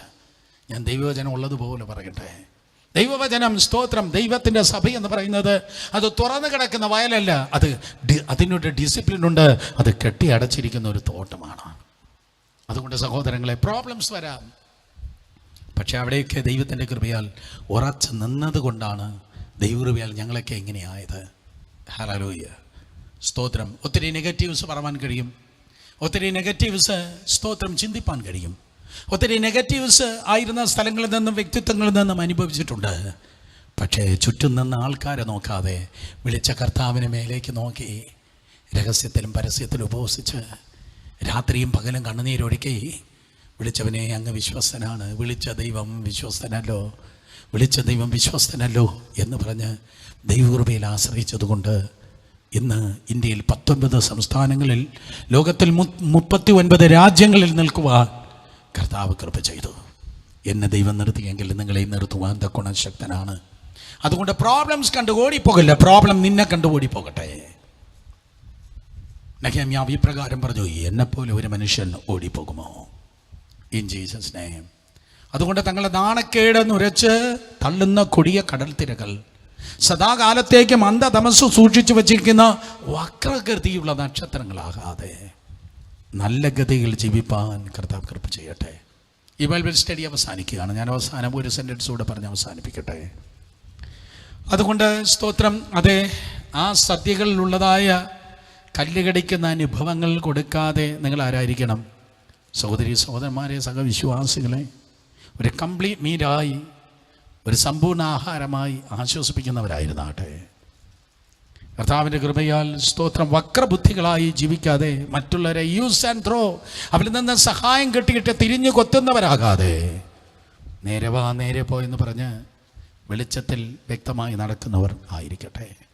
മറ്റുള്ളവരുടെ മേൽ ചൂടുവെള്ളം ഒഴിക്കുന്നവരല്ല, ഒരു മഴമേഘമായി മറ്റുള്ളവരുടെ പ്രാണന്റെ മേൽ ചൂടുവെള്ളം ഒഴിക്കുന്നവരല്ല, പകരം അവരുടെ മേൽ ഒരു നല്ല മഴയായി, മേഘമുള്ളതായി, മഴയുള്ളതായ ഒരു മേഘമായി, മഴത്തുള്ളികൾ ധാരാളമുള്ളതായ നല്ലൊരു മേഘമായി ജീവിപ്പാൻ കർത്താവ് കൃപ ചെയ്യട്ടെ. വേരിലും ഫലത്തിലും സ്ട്രോങ് ആയിരിക്കുന്ന ഒരു വൃക്ഷം പോലെ, റൂട്ടിലും ഫ്രൂട്ടിലും സക്സസ് ആയിരിക്കുന്ന ഒരു മരം പോലെ, ഇൻവിസിബിൾ റിലത്തിലും വിസിബിൾ റിലത്തിലും ദൈവത്തിൻ്റെ കൃപയാൽ സക്സസ് ആയി നിന്നാട്ടെ.